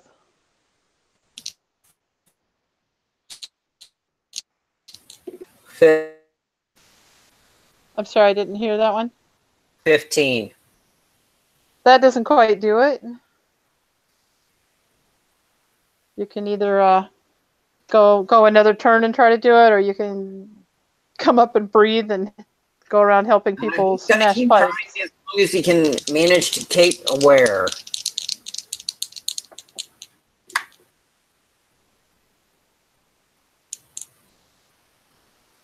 So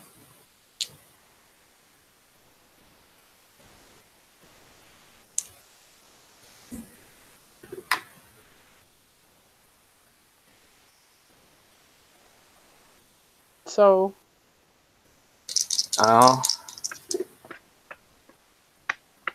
are you doing down here? Drowning? just short of. That's another 16.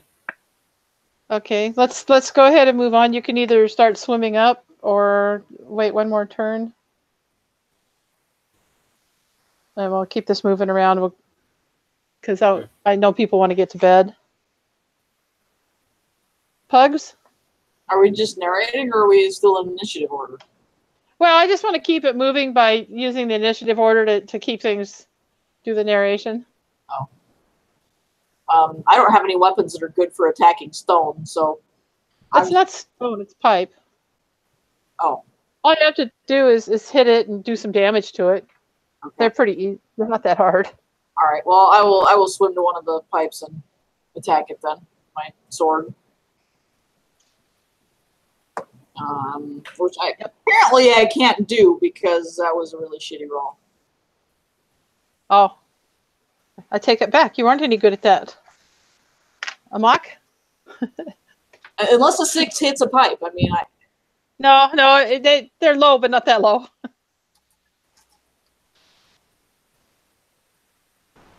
Amok treads water and places a hand on his forehead, and he heals himself for 9 points of damage. And that's all he does. All right. What's Food going to do? Food's going to, she's going to laugh happily, thinking that she broke this pipe, and it's all doing fantastically well. I did it! I broke it! And then Galadri's?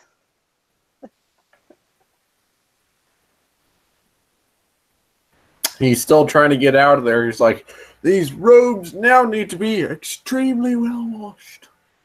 And at this point, because there's still a flow going out, and there's quite a bit less of the sewage coming in, thanks to Pepsi underwater there, it's probably starting to go down a little more quickly. And we can come back to Kama. Kama will just continue to do what he's doing with the girl, kind of nurturing her and guiding her to break. So she broke the pipe with him, and he would actually just like look around and notice that everybody's just tending to the remainder of the pipes, and then slowly start to swim to a place where he can just put her down and have a talk with her. Okay. And that'd be the conclusion of this point of his action at this point. Is he Right. knows everything's kind of closing up. Right. So Pepsi, are you gonna manage this next roll?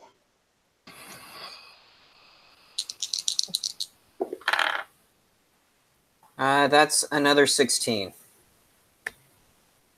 Do you have any help at all? I thought the 16. That's all I got. What, Anna? That's with me rolling high. I thought the 16 moved the second lever. Oh, that's right, it did. Fine. Narrate how you move the last lever and cut off the inflow of sewage into this place. Or it'll all back up and make Dern realize that they've made a real problem. Huh? Well, once you close that lever, it'll all back up, and then Dern will understand that they've made a real problem. That's the city upstream.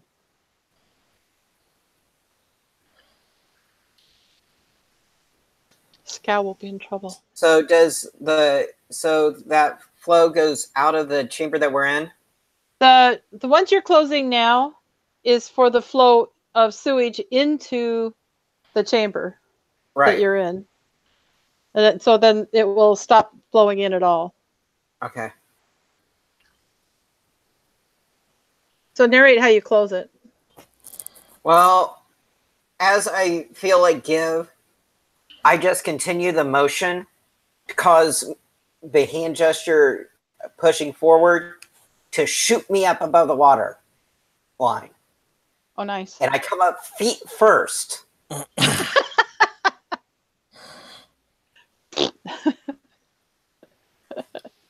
And start and kind of do this back float, doing spread out over the muck, taking down that mask and breathing for the first time in about 30 seconds. Yep.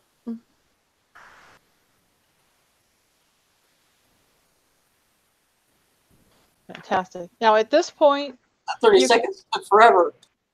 yeah, really. At this point, having stopped the flow of sewage into Sandwall, I mean, you don't really have to break down the walls. That's up to break down the pipes. Well, we want to flush out the nasty stuff that's there already. That's true. That will flush it out. That also would mean a whole lot more repair later on, but that's not your problem. You're adventurers. Exactly. And it will cause less problems for Sandwall in the meantime. Yes. Even if we break one or two, it's going to flush out what's in here. Yeah, there is, after having broken two of them now, there is kind of a hole from above where part of the ceiling started to collapse a little and fresh water starting to flow through rather than nasty sewage water. So what do you all And going with to do? that, Pepsi's just going to float back down out the sewer, just floating by. What are the rest of you going to do? I'll go last. Okay. I tell Kama, I'm like, let's go get beer money. That's right. You guys were promised beer money. Yes. Galadrius does not drink beer. He drinks fine wine, so. Or mead. Yeah, mead's really good, though. Shake my head at Galadrius. I tell Kama, can teach food how to drink. He's like, you don't drink mead? It's like one of the most common things people drink. Teach food how to drink. or food. She's like 7 or 6. It's time to get drunk, food. Yella.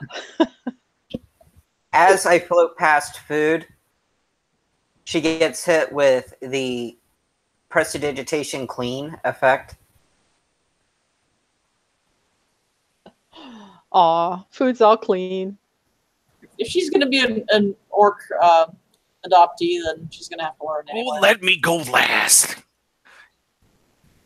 We'll let you go last. She's taking my ideas. Oh. I'm just teasing her. I'm just. Oh, I see.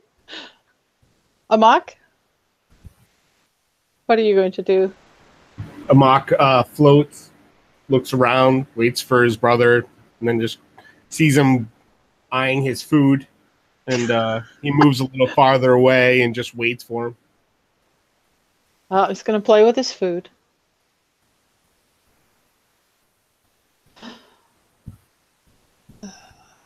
All right, Kama.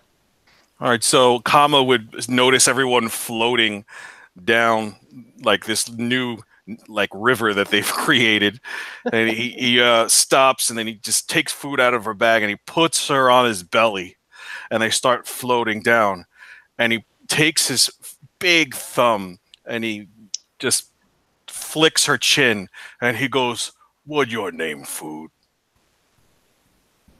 Mama called me Heather. You, Heather Shark Slayer. You now orc. And they would float down the river, and then like the only thing that I can envision from my perspective is like 30 years down the line, you'd see Heather telling young kids from a campfire how she got the name Shark Slayer. And then behind the campfire is an old gray orc, and it's Kama, and he's all wrinkly, and he goes, You didn't kill that goddess shark. I did. and then that would be the end of his story. And she's like, "Yes, Daddy."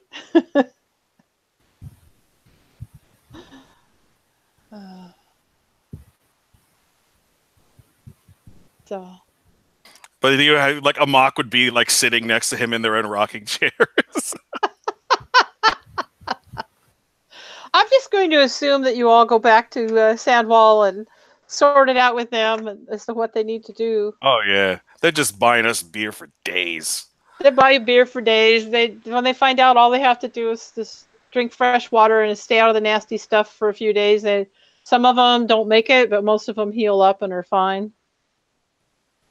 You know, the really sick ones, the ones that are really far gone, unfortunately don't. Or fortunately, more beer for us because they're dead. There you go. We kill the sick, of course. I It's hope way to be sure. you get run out of town. The town can run away from us, you mean? That's right. No beer money if you kill the sick. Oh, just kill the horses? I don't know. It seems that you have more mercy for your horses than your people. Yeah, really. Let them dwindle and die before you as they're in pain forever. And we all have shark fin soup for dinner. It's right. Oh, that's terrible. I was going to roll some sleight of hand checks to see how much beer money I could steal, and I rolled checks and they were all 16. You can have all the money. We just want the beer. If I like have you're stealing quite a lot of stuff there because that's pretty good. if I have another plate of calamari, I'm going to die. Ladrius would be like, he's watching Pugsy, and he has like a leash and a collar. He's like, Pugsy, don't run away, come here. Because he still thinks Pugsy's his pet. He's like, I was going to take her on a walk, but apparently she's too darn agile. Maybe I'll give her a bath. Pepsi, what are you doing?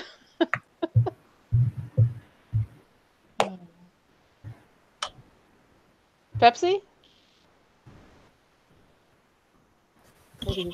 The way Pepsi ends the adventure for himself would be you see him negotiating and haggling for a wagon, gypsy style.